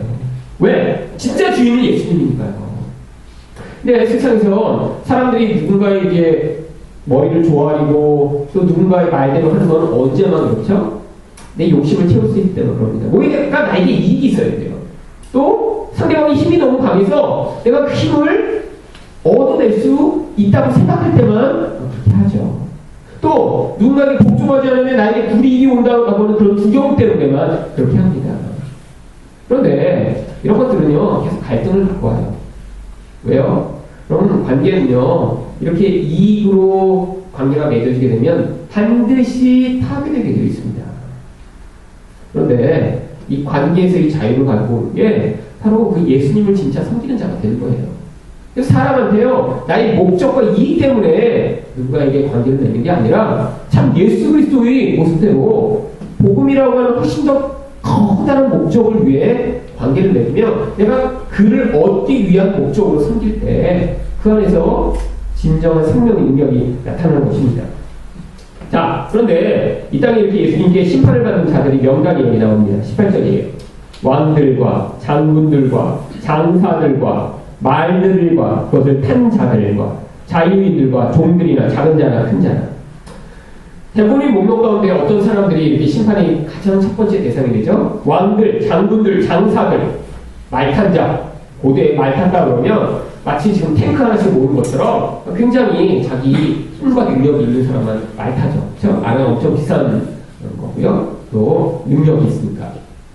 그런데 이들뿐 아니라 또 모든 자들 다 하나님의 은혜 안에 있지 않은 자들이 다 심판의 대상이 되는 것입니다.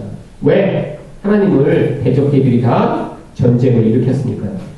그래서 이 20절에 이런 모든 것의 근원에 있던 어둠의 세력에 대한 궁극적 심판이 선포되는데 20절 한번 읽어볼게요. 시작. 짐승이 잡히고 그 앞에서 표적을 행하던 거짓 선지자도 함께 잡혔으니 이는 짐승이 표를 받고 그 인사위에 경배하는 자들을 표적으로 기억하던 자라. 이 들이 산채로 유황불을 붙는 곳에 던져지고.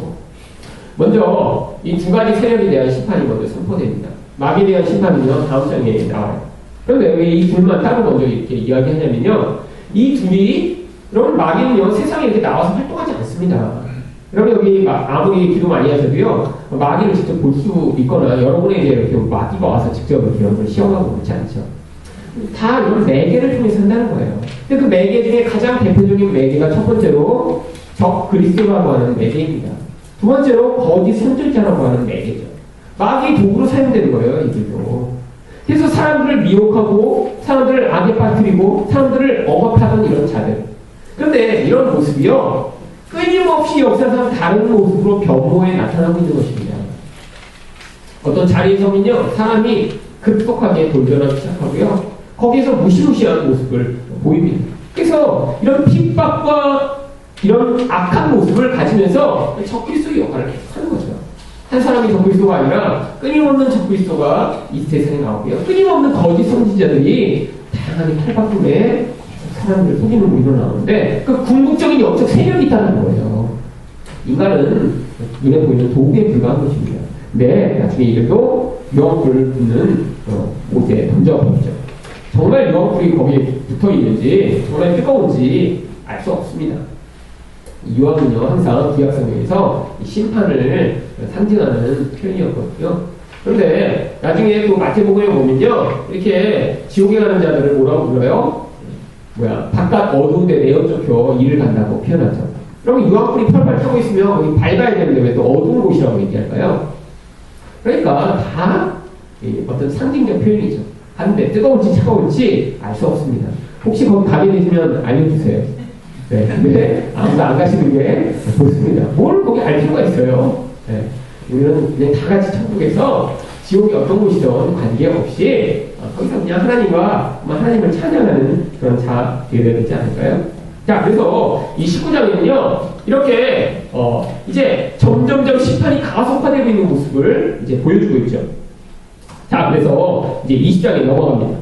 20장에는요 자, 이제 가장 논란이 되는 이 계시록에서 하는데 먼저 1절부터 3절까지 읽겠습니다. 시작. 또 내가 보내 천사가 무적의 열쇠와 큰 새들을 그 손에 가지고 하늘로부터 내려와서 용을 잡으니 고기의 대리요 마귀요 사단이니 잡아서 1000년 동안 결박하여 무적에게 던져서 잠그고 그 위에 이봉하여 천년이 타도 다시는 만국을 기억하지 못하게 하였는데 그 후에는 반드시 잠깐이리라. 자, 여기 나오는 바로 천년왕국이라는 개념이 이제 여기까지 많은 사람들이 오해했던 내용 중에 하나입니다. 여기 바로 1000년 동안 마귀가 잡히는데 여러분이 이렇게 계시록을 앞에서부터 읽어왔으면 이제 앞에 이 두 적그리스도와 이 거짓 선지자가 잡혔으니까 이제 마귀가 잡히는 게 이렇게 논리적으로 그 다음 시간 순으로 이렇게 연결되는 것 같잖아요. 근데 요한계시록은요 이 시간 순으로 쓴 게 아닙니다. 여러분 왜냐하면 이렇게 앞에서 읽어보면 여기가 그 다음에 이제 그 두 존재가 잡혔으니까 마지막 마귀가 잡히는 것 같은데 20장부터 이렇게 단락이 끊어진 거예요. 그리고 여기 나오는 이 내용이 바로 뭐냐면 십자가에서 벌어진 일을 다시 한번 설명하는 것입니다. 그래서요, 이 무적행이 요한계시록에 반복해서 나오고 있잖아요. 여러분, 여태까지 여러 번 저희가 함께 봤는데, 이 무적행이 요한계시록 내에서 이미 어떤 의미로 사용되고 있는지 한번 볼까요? 자, 요한계시록에만 지금 여러 번 나오는데, 9장 2절 함께 읽겠습니다. 시작. 그가 무적행을 여니 그 구멍에서 큰 화덕의 연기 같은 연기가 올라오매 해와 전기가 그 구멍의 연기로 말미암아 어두워졌습니다. 이미 마귀가 이 말세 시대의 무적행에 지금 처해 있어요. 그리고 거기서 황충들을 막 올려버리는데 사람들을 괴롭힙니다. 그러니까요, 나중에 천년 때 무적행에 들어가는 게 아니라 이미 지금 무적행에 또 있다라고 얘기하는 거예요. 그러니까 여기서 이 마귀가 사로잡혀 무적행에 집어넣는 행위가 나중에 벌어지는 일이 아니라 십자가에서 벌어진 일을 다시 한번 또 설명하고 있는 것입니다. 이렇게 설명하는 양식을 신학 용어로 뭐라고 한다고 알려드렸어요? 발전적 개발 방식이라고 알려드렸죠. 그렇죠? 그런데 그래서 또 어때요? 나중에 11장 7절 한번 읽게요. 시작. 그들이 그 증언을 마칠 때 무적행으로부터 올라오는 짐승이 그들과 더불어 전쟁을 일으켜 그들을 이기고 그들을 죽일 터인지. 이 두 증인, 교회로 상징되는, 교회를 상징하는 이 두 증인, 이미 무적행에 또 그때 그 짐승이 들어있다가요, 이 마지막 때가 될 때 이 교회를 핍박해 죽이는 것처럼 그 권세가 나중에 강력해질 것을 얘기하죠.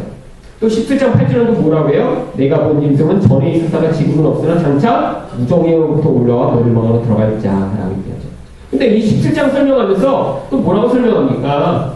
이 짐승이 지금 뭐 하고 있다? 바벨론이라는 음녀를 타고 있다. 그러니까 지금 활동하고 있는 거예요.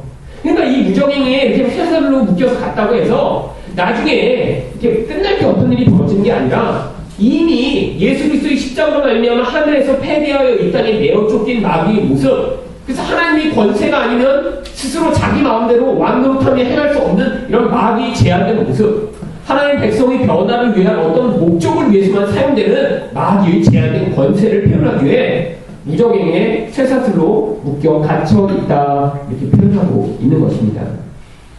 그러니까요, 그런데 이 마귀가 어때요? 천년이 차도록 다시는 만국을 미혹하지 못하게 하여요. 정말 미혹하지 못합니까? 그러니까 이제 성경은 이중적 표현을 쓰고 있는 거죠. 여러분 지금 또 미혹하고 있죠. 근데 누구는 미혹하지 못하는 거예요? 하나님의 백성들은 진리 안에 있는 자들이기 때문에 반드시 구원을 받게 된다. 이런 의미로 미혹하지 못한다라고 표현하는 것이죠. 그래서 이렇게 지금 이 시대가 이런 하나님의 권세가 마귀에게 발휘돼서 마음대로 활동을 못하고, 예전에는 막 아무나 다 잡아다가 마귀의 부활을 만들었는데 이제는 구원받은 자들을 향해 이런 권세를 행하지 못하는 이런 모습, 이것을 천년 동안 갇혀 있다라고 표현하고, 이 시대가 바로 천년 그런 시대다라고 표현하는 것을 무천년적 이런 해석이라고 알려드렸어요. 근데 마지막에 천년왕국이 이제 실제로 정말 있을 것이다라고 해석하는 것이 전천년설입니다. 그런데 여러분, 이런 전천년설은 이 성경 문법적으로도 아주 잘못된 해석이에요. 왜냐하면 여기 나와 있는 이제 전쟁이 앞에 19장에 전쟁이 있었잖아요. 근데 이 전쟁이 앞에서 나왔던 이제 어떤 전쟁을 다시 리프한 거죠? 바로 아마겟돈 전쟁이라는 그 전쟁을 똑같은 단어를 갖고 온 것입니다. 그런데 바로 이런 일이 있은 다음에 전쟁이 한 번 밑에서 또 있어요. 언제 전쟁이냐면 8절입니다. 곡과 마곡의 전쟁이 나오죠. 곡과 마곡을 위하여 모아 싸움을 붙이니, 이 싸움이라는 단어가 바로 앞에 전쟁이라고 번역된 단어인데요. 바로 이 단어가 정관사가 사용돼서 또 다른 전쟁이 나중에 벌어지는 것이 아니라 이미 앞에서 이야기했던 아마겟돈 전쟁을 다시 반복하는 것이라고 말씀드렸습니다. 또 여기 나와 있는 이 천년이라는 단어 여기밖에 안 나오잖아요. 그렇죠? 그런데 이 요한계시록에서 모든 단어는 다 어떻게 사용됐죠? 상징적으로 사용됐습니다. 천년 어떤 느낌이세요? 아주 장구하다. 이 마귀가 이렇게 권세가 꺾여버린 이런 상황. 근데 왜 천년이라는 기회를 주셨냐면 바로 아래에 어떤 목적이 있기 때문입니다. 어떤 목적이요? 보세요. 그들이 하나님과 그리스도의 제사장이 되어 천년 동안 그리스도와 더불어 왕노릇하는 기간. 바로 지금이요. 그래서 하나님 백성에게 기회를 주어진 시간입니다. 어떤 기회요? 세상에서 왕노릇하기 위해.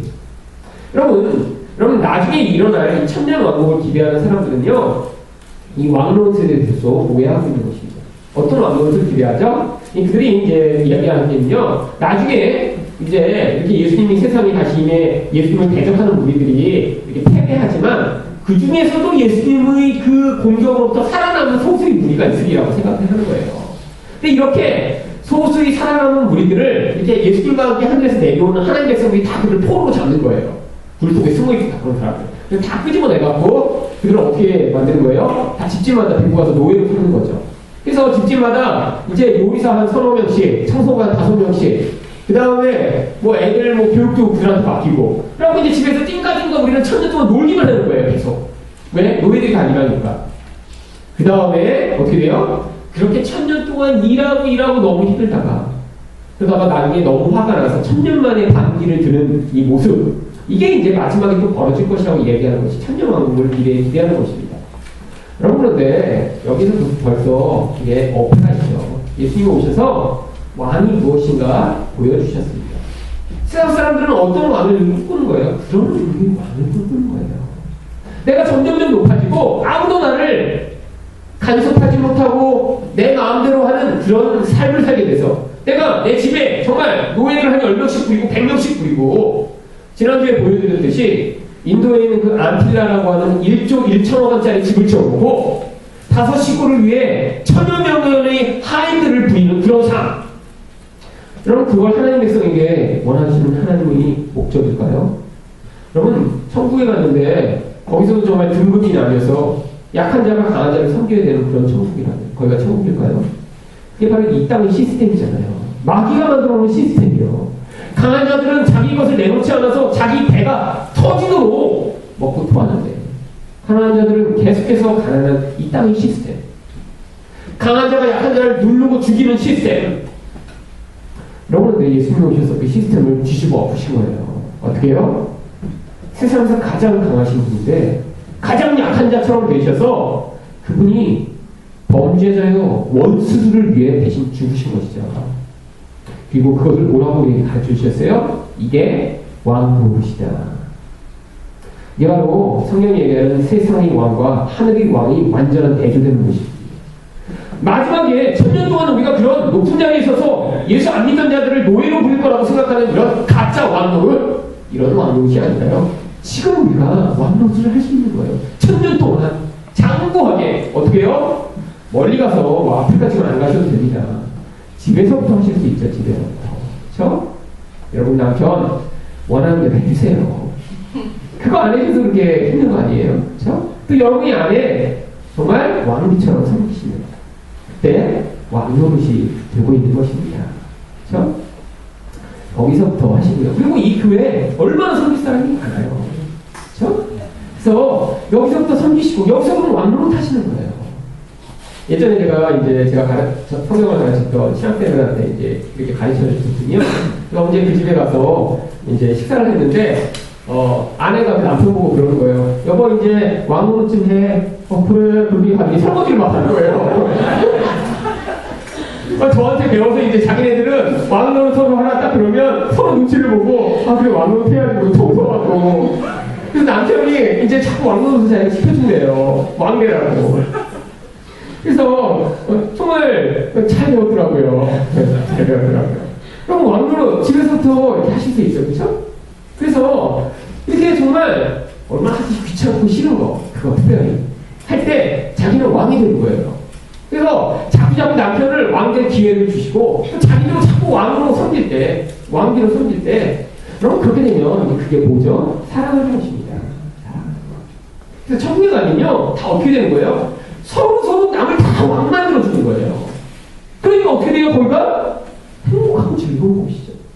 물론 이 땅에서는요, 여러분, 이런 것을 이제 잘못하다가는 이제 사기당하기 딱입니다. 그렇죠? 이용해보는 나쁜 사람들이 있어요. 여러분, 근데 천국에는 이런 사람이 한 명이라도 껴있으면 안 돼. 여러분, 다 서로를 위해 죽으려고 그러는데 거기서 딱 한 놈이 나타나서 그걸 이용해 먹으려고 금방 생각해보세요. 그럼 그게 바로 뭐가 되는 거예요? 독재가 되는 거죠. 무서운 것이죠. 근데 천국에는 그런 가능성이 없습니다. 우리 하나님만이 만왕의 왕이요 만주에 주시니까요. 그런 놈들 이 땅에서 다 죽이고 정말 영원히 예수님께 순종해 정말 예수님의 모습대로 성부에 죽으려고 하는 자들만 데리고 가시는 거예요. 그러니까 가니까 좋은 거예요. 계속 내가 뭘 해야 하는 게 아니라 이미 모든 사람들이 저 사람이 무엇을 원하는지를 깨달아 먼저 섬겨주려고 하니까 서로 행복한 거죠. 서로 마음 시켜주는 거예요. 근데 여러분 지옥이요 가면 막 불로 막 뜨거워서 그냥 막 몇천 년 동안 막 뜨거워 한 대 됐지. 아니면 막 창으로 계속 옆에 누가 찔러 그래갖고 뭐 너무 찔러 아파. 그럼 그렇게 해서 지옥이 고통스러운 것이기보다는요, 지옥에는요 정말 조금의 자비도 없는 나만 왕 되고 싶어하는 인간들만 가장 모여있다고 생각해보세요. 그럼 누가 찌르지 않아도요 거기는요 너무너무 고통스러울 거예요. 그렇지 않겠어요? 여러분 떡 하나가 있으면 서로 그걸 나눠 먹으면 거기가 천국이겠지만 여러분 그 떡 하나를 위해 남을 다 죽여야 되는 사람들만 거기 을글을하다고 생각해보세요. 이 땅에서 가지고 있는 그 조금의 양심도 없는 채로 그 무서운 욕심만 남아있는 채로 다 모여있다고 생각해보세요. 그럼 와서 찌르지 않아도요 서로가 서로를 계속 죽이는 곳이 거기가 지옥인 거예요. 그러니까 나중에 지옥 무시무시할 것입니다. 하나님이 이 땅에서 지금 양심의 차원으로 만들어 놓으신 그걸 다 거두어가지고 그 무서운 죄만 남은 인간만 거기에 모아놓으시면 불을 지피지 않으면 거기는요 무시무시한 곳이 되겠죠. 여러분 이 땅에서 우리 왕노릇 할 수 있습니다. 그래서 1000년 동안 하라고 지금 살게 하신 거예요. 아직 왕노릇 잘 안 하고 계세요? 이제 왕 지금 앞으로 하실 기회 많이 남아있어요. 그래서 왕노릇을 잘 하시면 그러면 여기서 그거 훈련하고 가셔야 평소에서도 왕 대접받습니다. 자, 그래서 5000년을 얘기해 놓은 거고요. 그 다음에 그 뒷부분에도 뭐라고 하냐면,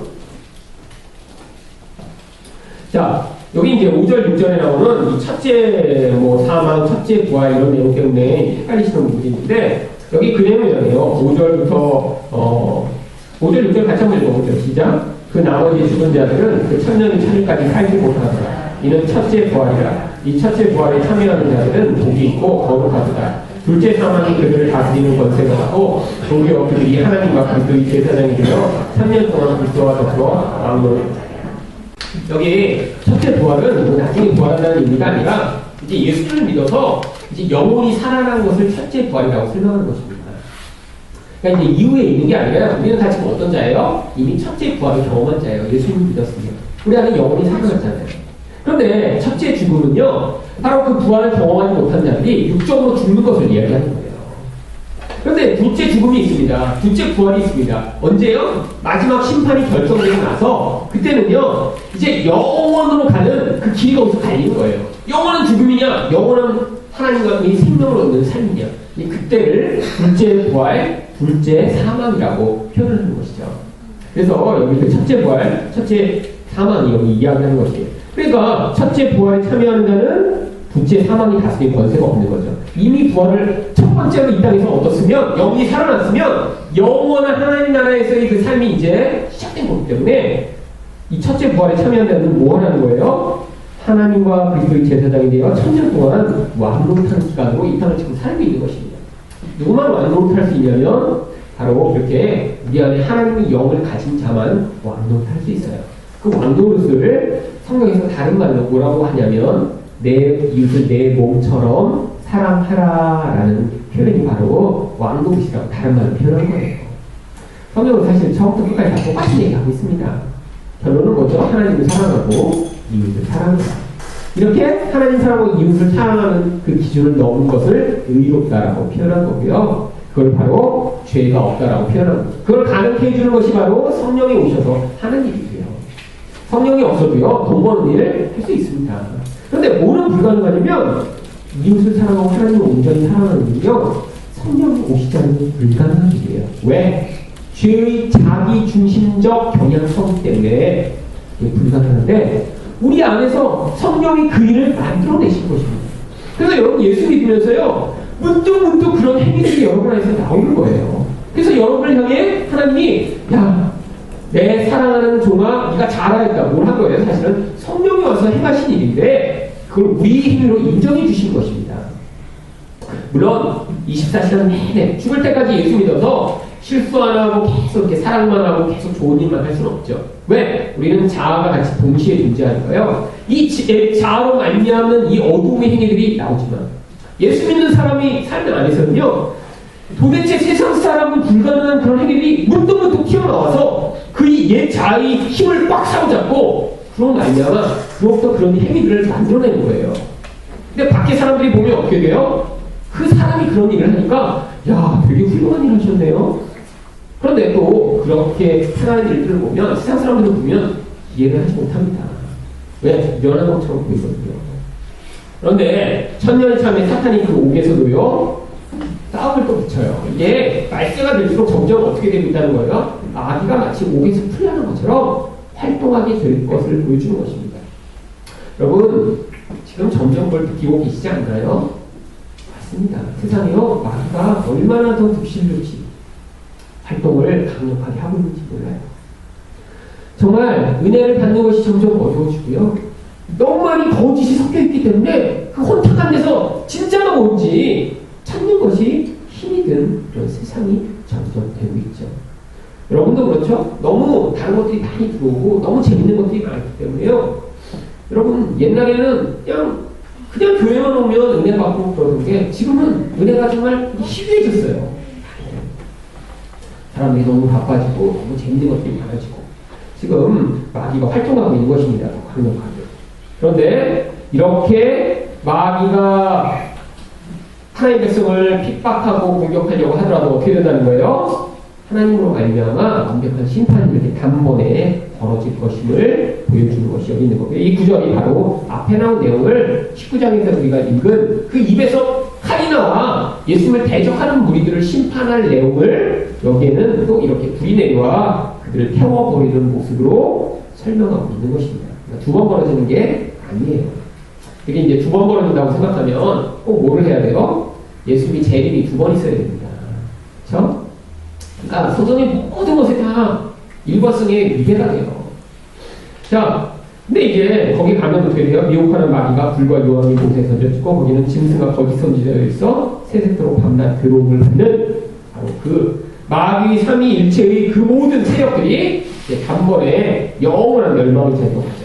11절부터 13절까지 한번 읽어보세요. 이 백보자, 흰보자가 이제 정말 한글로 있는데 백보자 심판의 내용이 나오죠. 11절부터 읽겠습니다. 시작. 또 내가 크고 흰 보자와 그 위에 앉으신 이를 보니 땅과 하늘이 그 앞에서 피하려 안되었더라. 또 내가 보니 죽은 자들이 큰 자나 작은 자나 그 보좌 앞에 서 있는데 책들이 펴있고 또 다른 책이 펴있으니 곧 생명책이라. 죽은 자들이 자기 행을 따라 책들을 죽을 대로 심판을 받으니 바다가 그 가운데에서 죽은 자들을 내주고 또 사망과 엄두도 그 가운데에서 죽은 자들을 내주니 각 사람이 자기 행위로 심판을 받고 그것까지 이렇게.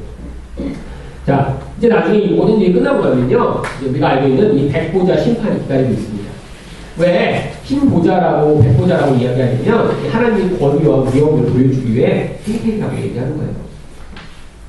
근데 하늘과 땅이 다 이제 없어지고요. 이제 그 앞에서 심판의 내용이 벌어지죠. 근데 심판이 어떻게 일어나냐면 책이 두 번이 있습니다. 12절에 보면요. 한 번은 어떤 책이냐면 자기 행위가 기록된 책이에요. 그래서 여러분 여기서 우리가 하는 모든 종류의 행위가 다 기록됩니다. 근데 외부로 하는 행위뿐 아니라요. 우리 마음에서부터 나오는 모든 것 다 거기 기록되어 있어요. 여러분이 얼마나 거짓말을 많이 했는지 이제 셀 수 없이 많이 하셨죠? 네. 그거 다 하늘에 기록되어 있습니다. 지금. 그리고요, 얼마나 누굴 많이 미워했는지. 지금 기억하시면 세 사람쯤 미워한 것 같은데, 가보니까 674명이나 미워했어. 여러분, 미워하고 다 잊어버리지 않아요. 네. 그리고 다 기록되어 있습니다. 어떡할 거예요? 여러분, 이 행위책에 우리 그런 한 번이라도 이름이 기록되면, 결과는 뭐죠? 모든 죄는 사망이 대가로 치워져야 합니다. 그러니까요, 여러분, 자기 행위를 가지고 나중에 하나님 앞에서 제 행위로 한번 좀 판단해 주세요. 말하기 전에 이미 죽었어. 그러면 하나님이 우리 마음속으로 나오는 그 여자를 보고 음영만 풀어요? 그럼 15살 이렇게 넘어가서 호르몬 나온 모든 남자들은 이미 다 뭐가 잘리고, 그 다음에 말로 남을 비난하는 여자들 입이 잘라진다면 그냥 바로 다 입이 잘리거든요, 여자들. 우리는 말로 비난하고 생각으로 범죄하고 지금 감추고 있는 모습이죠. 그런데 똑같은 거예요. 예수 안 믿는 자는 우리나 행위 책에 보니까 예수 믿는 자가 얼마나 더 거룩합니까? 도덕적으로 사실 요즘은 예수 믿는 사람 거의 비슷해요. 그럼 청년들이요? 옛날에는 뭐 예수 믿으면 조금 다른 모습이 있었죠. 지금 뭐 예수 믿는 청년들은 다 똑같아요. 그러니까 이걸로는 우리가 살아남을 수 없는 거예요. 그런데 우리한테 책 하나가 더 있어요. 어떤 책이요? 생명책입니다. 이 생명책에는 누구만 이름이 기록되어 있냐면 내 행위는 안 되네. 내 안에는 죄가 있네. 이 죄에서 구원할 분이 예수님이시네라고 믿은 자. 그런 자만 행위책뿐 아니라 생명책의 이름을 기록해 하신 거예요. 그러니까 하나님이 행위책을 딱 봤는데 거짓말 7452번, 난 미워한 거 64,754번, 그 다음에 사기친 거 654번 한번 줄줄이 있는데 예수 믿어지는 거예요. 하나님 그거 하나도 없는 걸로 여겨주세요. 거기에 대한 모든 대가를 제가 다 치루었습니다. 예수님이 우리 그 각자의 행위에 대한 죄를 다 담당하셔서 십자가에서 죽으신 거예요. 그래서 생명책에 우리 이름이 올라가고 그 행위 책 밑에 X라고 기록되고 예수님이 대가를 치루어 빵이라고 기록된 거죠. 그래서 거기서 예수를 믿은 자는 하나님이 그러면 너는 나랑 영원히 살 수 있어. 왜? 너한테는 모든 악한 행위가 하나도 없으니까. 이렇게 되는 것입니다. 그래서 거기 두 가지 책이 펴져 있는 거예요. 여러분, 하나님 나라에서 그래서요, 우리는 예수님에 이렇게 더 붙어서 아름답고 순결한 자로 바로 인정되는 것입니다. 여기서 정말 맨날 거짓말해도요, 괜찮아요. 여러분, 내가 거짓말장이라는 것을 인정하시면 돼요. 여러분, 하나님 그래서 어떤 자가 예수를 더 깊이 믿어요? 내가 누구인지 아는 자가 예수를 믿는 거예요. 예수를 믿기 위해서 그래서 자기 부인이 되어야 하는 것입니다. 여러분 그래서 예수를 믿다 보니 여러분에서 뭐가 더 많이 일어나요? 사실 옛날에는 죄로 여기지 않던 것들을 죄로 점점 여기게 돼요. 옛날에는 아무것도 아니었어요. 남한테 뭘 못하면 아이고 바보같이 못해. 옛날에는 흔하게 내뱉던 말인데 예수를 믿어갈수록 이게 얼마나 파괴하는 죄악의 행위가 자기 안에서 고백되고 옛날에는 아무데나 칭찍칭찍해지면서 온 세상을 더럽히고 다녔는데 이제는 껌종이 하나만 버려도 마음이 두근두근 다시 와서 죽고. 여러분 물론 이런 도덕적이고 행위적인 면에서 이런 결과가 나타나지만 그런 안에서 태도가 점점 변하기 시작합니다. 왜? 내가 죄인임을 인정하는 순간 죄의 영향력이 우리 안에서 점점 약해지거든요. 내가 죄인임을 인정하는 순간 예수 그리스도의 다스리심이 우리 안에서 확장돼 나가거든요. 여러분 죄의 그 무서운 영향력은요, 넌 죄인 아니잖아. 넌 여기는 이유가 있잖아. 네가 네 남편을 그렇게 미워하는 거는 그 인간이 미움을 받아 싸기 때문이야. 그래서 계속 이유를 만들어내는 거예요. 그러니까 미워하면서도 이 미움을 받아 싸기 때문에 여러분 반드시 이유가 있습니다. 이유가. 여러분 근데 그걸 포기해야 돼요. 여러분 누군가 악한데 그 악한 사람 향해 어떤 사람은 미움으로 반응하는데 어떤 사람은 그 향해 사랑으로 반응하잖아요. 그런데 그 사랑을 반응의 행위가 예수님이 가장 먼저 보이신 거예요.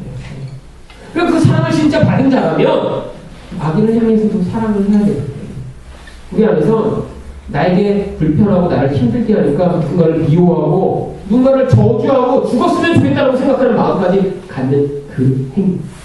우리 죄악의 속에서 지금 나오고 있는데 우리는 늘 거기서 회피하려고요. 이유를 갖고 딱 밀어붙입니다. 이유. 죄의 가장 무서운 문제예요. 나는 죄인 아니야.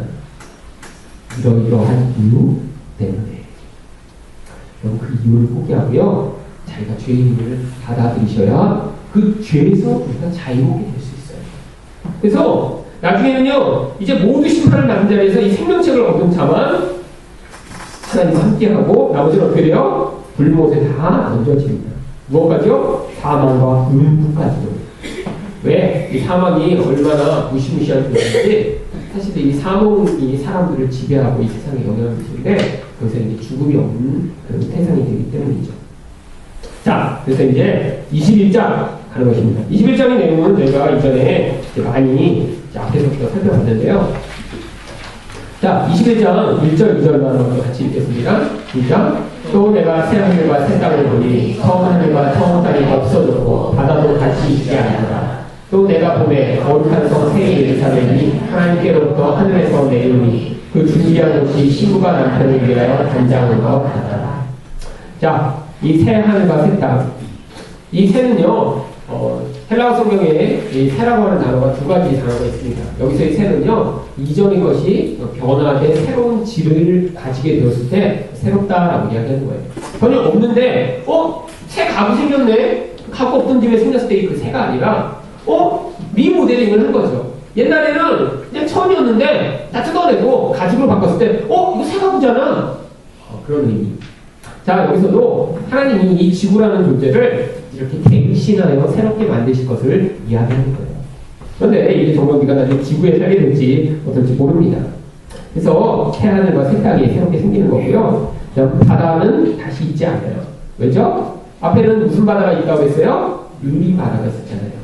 여기서 이 바다는요, 하나님을 대적하는 무리들, 권세들이 하나도 없음을 이야기하는 것입니다. 그런데 이 새하늘과 새 땅의 제일 핵심되는 존재가 뭐예요? 거룩한 성, 새 예루살렘이 하나님께로부터 하늘에서 내려와요. 왜 하늘에서 내려오죠? 사실 이렇게요. 19장에서는 어떻게 내려왔어요? 백마를 탄 예수님을 따르며 세마포를 입고 하나님 백성들이 내려왔잖아요. 근데 여기서는요, 새 예루살렘이 그 예수님과 함께 내려오는 모습으로 다시 새롭게 묘사한 것입니다. 왜? 이 새 예루살렘이 어떤 존재일까요? 바로 한번 보죠. 9절, 10절 같이 읽겠습니다. 시작. 7 대접을 가지고 마지막 7 재앙을 담은 7 천사 중 하나가 나와서 내게 말하여 이르되 이리 오라. 내가 신부 곧 어린 양의 아들을 내게 보이리라 하고 성령으로 나를 데리고 크고 높은 산으로 올라가 하나님께로부터 하늘에서 내려오는 거룩한 성 예루살렘을 보리니. 이 거룩한 성 예루살렘이 뭐라고요? 신부 곧 어린 양의 아내라고요. 누구라고요? 우리들이라고요. 왜 거룩한 성이라고 묘사하냐고요? 여기서 이 성을 이제 하나님과 함께하는 존재, 구약에서 이 성전이 있던 바로 그 이미지를 가지고 온 것입니다. 하나님 백성들의 이미지. 그런데 이 하나님 나라에서의 이 모습, 자, 우리가 이제 참 좋아하는 말씀이죠? 3절, 4절을 아주 좋아합니다. 3절, 4절 같이 한번 읽어보죠. 시작. 내가 들으니 보좌에서 큰 성이 나서 이르되 보라 하나님이 장막이 사람들과 함께 있으되 하나님이 그들과 함께 계시리니 그들은 하나님의 백성이 되고 하나님은 친히 그들과 함께 계셔서 모든 눈물을 그 눈에서 닦아주시니 다시는 사망이 없고 애통하는 것이나 곡하는 것이나 아픈 것이 다시 있지 아니하시니 처음 것들이 다 지나갔으니 그러나 하나님이 장막이 사람과 함께 있다. 바로 이게 구약성경에서 이제 하나님이 장막 가운데, 성전 가운데 임하셔서 하나님의 백성과 함께 하심을 이야기하던 그 표현을 이제 갖고 온 것입니다. 이제는 더 이상 이제 이런 장막 같은데 하나님이 계실 게 아니라요. 이제 영원히 하나님과 인간이 이제 연합해서 함께 있는 거예요. 근데 바로 신약시대에는 어떤 모습으로 그 하나님이 하나님의 백성과 함께하는 모습으로 나타나셨죠? 예수님이 바로 이 땅에 성전이 되셔서 오신 것입니다. 그래서 하나님 백성과 함께 있으시는데, 그리고 예수님이 떠나신 다음에 이제 우리에게 성령을 주셔서 우리가 하나님과 함께 있지만 우리 안에 뭐가 지금 같이 있는 거예요? 육신이 있으니까 자꾸 그 하나님과 함께 함보다 다른 게 우리 안에서 자꾸 관심이 있고 자꾸 우리 시선을 빼앗아가는 거죠. 근데 이제 하나님 나라에 그럴 일이 없는 거예요. 영원한 하나님과 함께함의 그 영광. 이렇게 하나님과 함께할 때 나타나는 그 영광을 쉐키나라고 부릅니다. 이 쉐키나 히브리어이긴 한데요. 성경에는 안 나오는 표현이에요. 원래 샤칸이라고 하는 단어가 하나님이 장막으로 하나님 백성과 함께하다, 장막으로 함께하다, 샤칸이라는 히브리어에서 나온 쉐키나라는 단어. 근데 이스라엘 유대인들은요, 이 쉐키나라는 단어를 너무너무 좋아했어요. 왜냐하면 이렇게 하나님이 오시면 그냥 오시는 게 아니라 하나님의 그 본질의 아름다움이 그 오신 곳에서 드러나기 때문에 거기에는 우리가 눈을 띄고 볼 수 없는 아름다운 것이 거기에 가득하다고 되었거든요. 그리고 그것을 너무너무 사랑했습니다. 왜? 예전 솔로몬 성전 때 옛날 모세가 지은 그 장막에서 하나님이 거기 오셨을 때 그 영광이 얼마나 찬란하고 아름다운지 그들은 경험했거든요. 여러분, 사실 그래서 그들이 성전 신앙을 지금도 가지고 있는 거예요. 하나님이 언제 오시겠다고 약속하셨죠?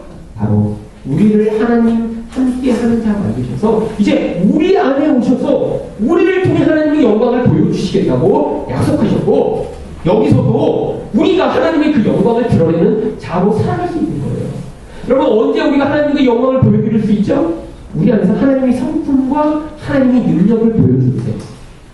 세상 사람은 자기만을 위해 사는데요, 자기만을 위해 살아가는 자들이 하나님이 능력으로 변하되 남을 위해 희생하고 헌신하고 다른 사람을 위한 삶을 살 때, 복음을 위한 생명의 길을 걸어갈 때 거기서 하나님의 능력이 들어가는 거예요. 하나님 영광이 비추어지고요. 여기서 근데 하나님의 행위는 우리 눈으로는 영광을 볼 수 없지만 하나님 나라에서 우리가 다 하나님 영광을 담는 그런 그릇, 빛나는 존재들이 될 것입니다. 그래서 이 마지막 때 이런 놀라운 일들이 일어나는데, 자, 이 예루살렘 성전을 위해서 뭘로 묘사하죠? 이제 놀라운 보석과 금으로 묘사합니다. 그러니까 이 하나님의 영광, 이 쉐키나의 영광을 뭐라고 얘기해요? 그 성의 빛이 지극히 귀한 보석 같고 벽옥과 수정같이 맑더라. 특별히 여기 수정같이 맑다 이건요, 그러면 하나님의 영광이 비치는데요, 이 영광을 아름답게 그대로 투명하게 반사해야 되잖아요. 드러내야 되잖아요. 꾸겨면 안 되니까 맑다라고 얘기합니다. 그런데 이 성이 보세요. 12절에 뭘로 만들어졌어요? 높은 성곽이 있어요. 여러분, 이 예루살렘 성은요, 가로, 세로, 높이가 다 똑같은 길입니다. 얼마의 길이냐면 요 밑에 한번 보세요. 12,000 스타디온. 이게 이제 지금 킬로미터로 따지면 2,400km 정도 되는 길이에요. 근데 높이도 그렇게 높은 거예요. 2,400km 높이. 하늘로. 가로도 2,400km, 세로도 2,400km. 그런데 이 물리적인 공간은 아무런 의미가 없습니다. 다 모의 약자죠. 12,000, 12 곱하기 1,000. 하나님 백성의 숫자, 무한한 하나님 백성을 보여주기 위해 12,000이라고 표현한 거죠. 구약성경에 이렇게 정육면체로 만들어진 그런 존재가 하나 있었습니다. 뭐가 그랬죠? 지성소. 지성소를 모여하는 거예요. 하나님이 거기 와서 하나님 백성과 함께 하신. 그런데 여기에 지금 그때 보여드린 대로요, 문이 12개가 있어요. 그런데 그 문에 뭐가 써있어요? 이스라엘 12자손, 12지파이 써있죠. 결국 구약의 교회를 상징하는 것이고요. 그 다음에 또 신약의 교회는 어디서 상징돼요? 14절입니다. 성곽에 12기초석이 있는데 12사도의 12이름이 거기 기록되어 있죠. 자, 신약의 교회. 그러니까 이 새 예루살렘이 뭐라고요? 나중에 갈 천국이 아니라 모든 교회가 바로 이렇게 하나님이 함께 하시는 영광스러운 존재가 될 것을 이런 성의 그림으로 보여주고 있는 것입니다. 여기 보면 성곽은 성의 두께예요. 성이 있으면 성의 두께가 있어야 되는데 이 성의 두께가 144규빗. 이건요 64m인가 그래요. 맞아요. 65m입니다. 144규빗. 근데 여기 성이 두껍다 이걸 보여주는 게 아니라 144가 모인 곱이죠. 12 곱하기 12. 요한계시록이라는 숫자는 그러니까 다 모의 숫자예요. 이런 상징적 숫자로 여기도 하나님의 백성을 지금 보여주는 거예요. 그러니까 새 예루살렘이요, 하나님의 백성이 모입니다라는 것을 숫자와 이 모든 그림들을 통해 지금 보여주고 있죠. 그런데 여러분, 왜 이렇게 보석의 이름을 다 낱낱이 써놨을까요? 여기 보석 다 뭔지 알고 계시는 분이 있으세요? 그래서 영어로 보면 알까 그래서 영어를 찾았는데 영어 더 모르겠더라고요. 한글도 아는 건 한두 개인 것 같아요. 네. 녹보석 뭐죠? 네. 사파이어, 녹보석. 그 다음에 홍보석이, 그러니까 홍마로, 홍보석 그런 것들이 루비 뭐 이런 거고, 나머지는 잘 몰라요. 그런데 왜 이렇게 보석 이름을 다 써놨죠? 나중에 보석 그러니까 하나님 백성이 됐어요. 여러분, 보석은요, 그 색깔과 강도와 모양과 깎은 그 모습에 따라 보석이 질이 틀리고요, 값이 틀리고 또 빛이 다릅니다. 여러분, 다이아몬드가 되기 위해서 꼭 필요한 게 뭐죠? 잘 가공하는 거예요. 그리고요, 얼마나 많은 면을 가지고 있느냐에 따라서 그 다이아몬드의 보석의 가치가 높아집니다. 왜냐하면 여러분, 보석은요, 이렇게 놓고 불을 닦으면 아무것도 안 보여요. 왜? 보석 자체는 발광의 능력이 없어요. 근데 빛을 비췄을 때 왜 보석이냐면, 이렇게 빛이 비치면 저는 어때요? 그냥 이 모습을 반사하니까 이 모습대로 보이는데, 보석은 어떠냐면 빛을 다시 자기가 머금어요. 그 다음에 자기 안에 있는 면에 따라 그 빛을 다시 반사해냅니다. 그러니까 반짝반짝하는 거예요. 바로 우리가 보석 같은 존재라는 거예요. 어떻게 해요? 우리 자체는 발광의 능력이 없어요. 근데 하나님의 영광이 비춰주면 그 영광을 우리가 안에 머금은 다음에 우리를 통해서 비추는데, 보석처럼 개개인 각자가 깎인 면이 다 다른 거예요. 색깔이 다 다른 거예요. 여러분, 여기 지금 한 분이라도 같은 분 계신가요? 여러분, 쌍둥이라도요 다 다릅니다. 특별히요, 하나님을 경험해 그 하나님의 영광을 드러내는 모습은요 다 달라요. 그래서 이 사람이 경험한 하나님, 내가 경험한 하나님, 얘기해보면 같은 하나님이었는데 다 틀려요. 그래서요, 여러분, 사람마다 하나님이 이렇게 하나님의 영광을 드러내는 다양한 삶의 인생, 여정을 다 주신 것입니다. 여러분, 이걸 인정하셔야 돼요. 여러분, 삶에서 사실 힘든 게 뭐냐면, 세상 사람들처럼, 나도 뭐 이제 부자 되고 싶다. 나도 이제 어떤, 그런 남편 만났으면 내 인생이 더 폈을걸. 이런 건 안 기대해도, 여러분, 예수를 믿다고 해도 이 안에서 참 비교가 됩니다. 아니, 아무개 집사는, 이렇게 그냥, 이렇게 하나님의 이런 은혜도 막 주시지, 아주 자주 본데, 그게 막 부럽죠. 아무개 집사는 하나님 음성 들었다고 그러는데, 나는 그냥 20년째 그냥 귀가 막혔나, 왜 안 들려? 그런 게 또 부럽기도 하고. 여러분, 이미 하나님이요, 각자에게 필요한 거 다 주셨어요. 근데, 나늦게 들어. 어떤 분은 여기서 막 건강이 넘치는 분이 있어요. 그래갖고 교회에서 막 무거운 거 있으면 혼자 다 들어야 되고, 막. 왜 하나님이 나한테 건강만 주셨어? 나도 이렇게 영적인 신령한 것들을 주셔서 하지. 여러분, 건강 주신 건 그 축복입니다. 건강 없는 사람은요, 건강 좀 했으면 좋겠다. 그것 때문에 평생 못 울려요. 맨날 아프고 힘 없어서. 사람마다 주신 것들이 다 있어요. 하나님이요, 그 각자의 여정 안에서 그 모습들을 아름답게 지금 만들어가고 계신 거예요. 색깔도 다르고요. 그래서 어떤 사람은요, 그런 그 모습, 여러분 이미 다 태어나서 자라는 지금 한 40대가 되면요, 자기 안에 주어진 환경이 갑자기 변하지 않습니다. 지금 여러분 머리가 갑자기 좋아지겠어요? 아니요, 자꾸 나빠집니다. 지금 갈수록. 그럼 당연한 거 아니에요. 그러니까 여러분 머리는 자꾸 나빠지죠? 여태까지 인간관계가 갑자기 변하겠어요? 옛날에도 사람 사귀는 별로 힘들어했는데 갑자기 그런데 그냥 기도 몇 번 했더니 막 세일즈맨으로 막 그냥 몇만 명을 막 이렇게 세일즈할 수 있는 사람은 변하겠어요? 그것도 안 되죠, 잘. 여러분 이미 주어진 어떤 것 안에 그 안에서 하나님이 각자에게 가장 좋은 걸 주신 거예요. 그리고 그 안에서 이걸 감사함으로 말미암아 그 안에서 하나님의 영광을 그 사람만이 비추는 놀라운 빛깔과 모습으로 하나님께 영광을 돌릴 수 있는 것입니다. 그래서 똑같은 사람이 하나도 없는 거예요. 그래서 하나님 나라에 이렇게 다 모여있고 나면요, 하나님의 영광이 쫙 비치면 거기에 수억 명이 모여있으면 수억 명이 다 다른 빛을 비추는 거예요. 한 명도 똑같은 빛이 없이. 그 아름다운 모습을 하나님이 기대하는 지금 한 명 한 명 다른 자리에서 지금 갖고 계신 거예요. 그런데 사람마다 보편적으로 하나님이 이렇게 다루시는 면이 있어요. 하지만 이렇게 특별하게 다루시는 면이 있습니다. 여러분 그러니까 다른 사람 쉽게 판단하지 마세요. 여러분 주변 사람들 가운데 하나님이 다 다르게 지금 다루고 계십니다. 그런데 거기에 내가 여러분이 경험한 몇 가지 가지고 집사님 그러면 그렇게 해야지. 그럼 함부로 판단하고 함부로 조언하지 마세요. 정말 눈물을 흘리면서 기도한 다음에 이게 하나님 뜻이구나 하면 그때 가서 정말 그 사람의 마음으로 전달하세요. 함부로 판단하고 왜 저 사람은 저럴 때 저렇게 안 하지? 여러분 각자마다의 길이 있고 하나님 다루신 마음이 틀립니다. 여러분 그래서 결혼을 늦게 하는 사람은 늦게 하는 사람, 일찍 하는 사람은 일찍 하는 사람, 애 못 낳는 사람은 애 못 낳는데 애 많이 낳아서 그냥 애 때문에 치달리는 사람은 또 애 많이 낳는데요. 각자의 여기서 하나님이 갖고 계신 거예요. 그래서 이 여정을 끝나고 나면 다 어떻게 돼요? 한 명도 같은 보석이 없는 거예요. 그 하나님의 영광을 다 같이 그렇게 아름답게 드러내는 그 자리, 거기가 새 예루살렘이 임하는 그 순간입니다. 그런데 거기 어때요? 그렇게 아름다운 곳인데 성전이 없어요. 왜? 이제 하나님이 바로 우리와 함께 계시니까요. 그래서 여기는 이제 빛도 없죠? 해와 달이 없으니까 이제 하나님이 그냥 빛이 되세요. 자, 그리고 22장에 이제 생명수 강이 막 흘러요. 이게 다 성령을 비유한 것이라고 창세기부터 계속 말씀을 드렸죠? 그리고 이제 열배도 많았어요.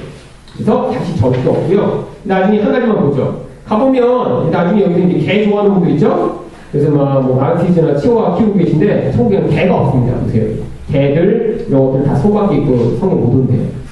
나중에 거기 치와나 이런 거 못 온다는 것일까요? 아니잖아요. 구약성경에서도 개는 뭐를 의미하죠? 다 악인들, 하나님의 백성을 핍박하는 자들을 이야기하는 것입니다. 여러분 이제 고대에는요 지금처럼 개를 집안에서 안 키웠습니다. 그래서 성경에 나오는 개는 다 어떤 개냐면 들개예요. 다 들개. 근데 그 들개들이 주로 뭐를 했냐면 왕상 14장 16절 이거 보여 시작. 여러분에게 속한 자가 성읍에서 죽은 즉 개가 먹고 들에서 죽은 즉 공중의 새가 먹으니. 네. 그러니까 고대에 이제 사람이 죽으면 들개들이 모여다니면서 시체를 뜯어보면 아주 불결하고 더러운 존재였어요. 지금과 같은 집에서 키우는 개는 없었습니다. 그러니까 이 개가 항상 부정적으로 묘사돼서 그래서 시편 26편 16절에 보면 개를 뭐라고 해요? 같이 읽을까요? 시작. 개들이 나를 에워쌌으며 악한 무리가 나를 불러 내 뼈를 뜯어내다. 악인들, 부정하고 더러운 인간들을 비유할 때 개라고 표현합니다. 그래서 천국에 개가 없다고 표현합니다. 성경인데 그렇다고 개가 진짜 있을까요? 안 가봐서 모르겠습니다. 네. 가서 저는 내 개를 별로 안 좋아해서 없었으면 좋겠어요, 차라리. 네. 그렇다고 뭐 저희 기호를 따라 하나님이 뭐 천국을 만드신 건 아니니까, 그럼 천국은 누구를 위한 곳이에요? 하나님과 하나님의 백성을 위한 곳이라 없을 가능성이 많아요. 왜? 그럼 이 천국의 묘사, 하나님과 함께하는 묘사 가운데 사실 이건 다 영적인 모습들입니다. 우리 안에서 이 모습이 그대로 가는 게 아니라 우리 안에 질그릇처럼 담아 질그릇을 포장해 그 안에 질그릇은 딱 깨뜨리시고 안에 있는 생명을 대부하셔서 하늘과 입고 하는 거예요. 그러니까 이 땅에 지금 우리가 경험하는 모든 뭐 환경, 여기 있는 강아지, 새 이런 것도 다 이 세상의 환경, 물리적 환경들 그 안에 똑같은 그런 영적 본질이 같이 존재하지 않으니까요. 그래서 여기서 개 좋아하시는 분들은 땅에서 많이 좋아해 주세요. 같이 못 살지 모르니까. 그래서 요한계시록 어떻게 끝나죠? 마지막에 22장 마지막 절 9절만 같이 읽을게요. 20절 21절입니다. 시작. 이것들을 증언하시니가 이르시되 내가 진실로 속히 오리라. 오늘 아멘 주 예수여 오시옵소서. 주 예수의 내가 모든 자들에게 있을지어다. 아멘. 여러분 이 계시록을 다 들으시고 여러분 안에서 무슨 고백을 하셔야 돼요? 아멘 주 예수여 오시옵소서. 이걸 아람어로 마라나타라고 부릅니다.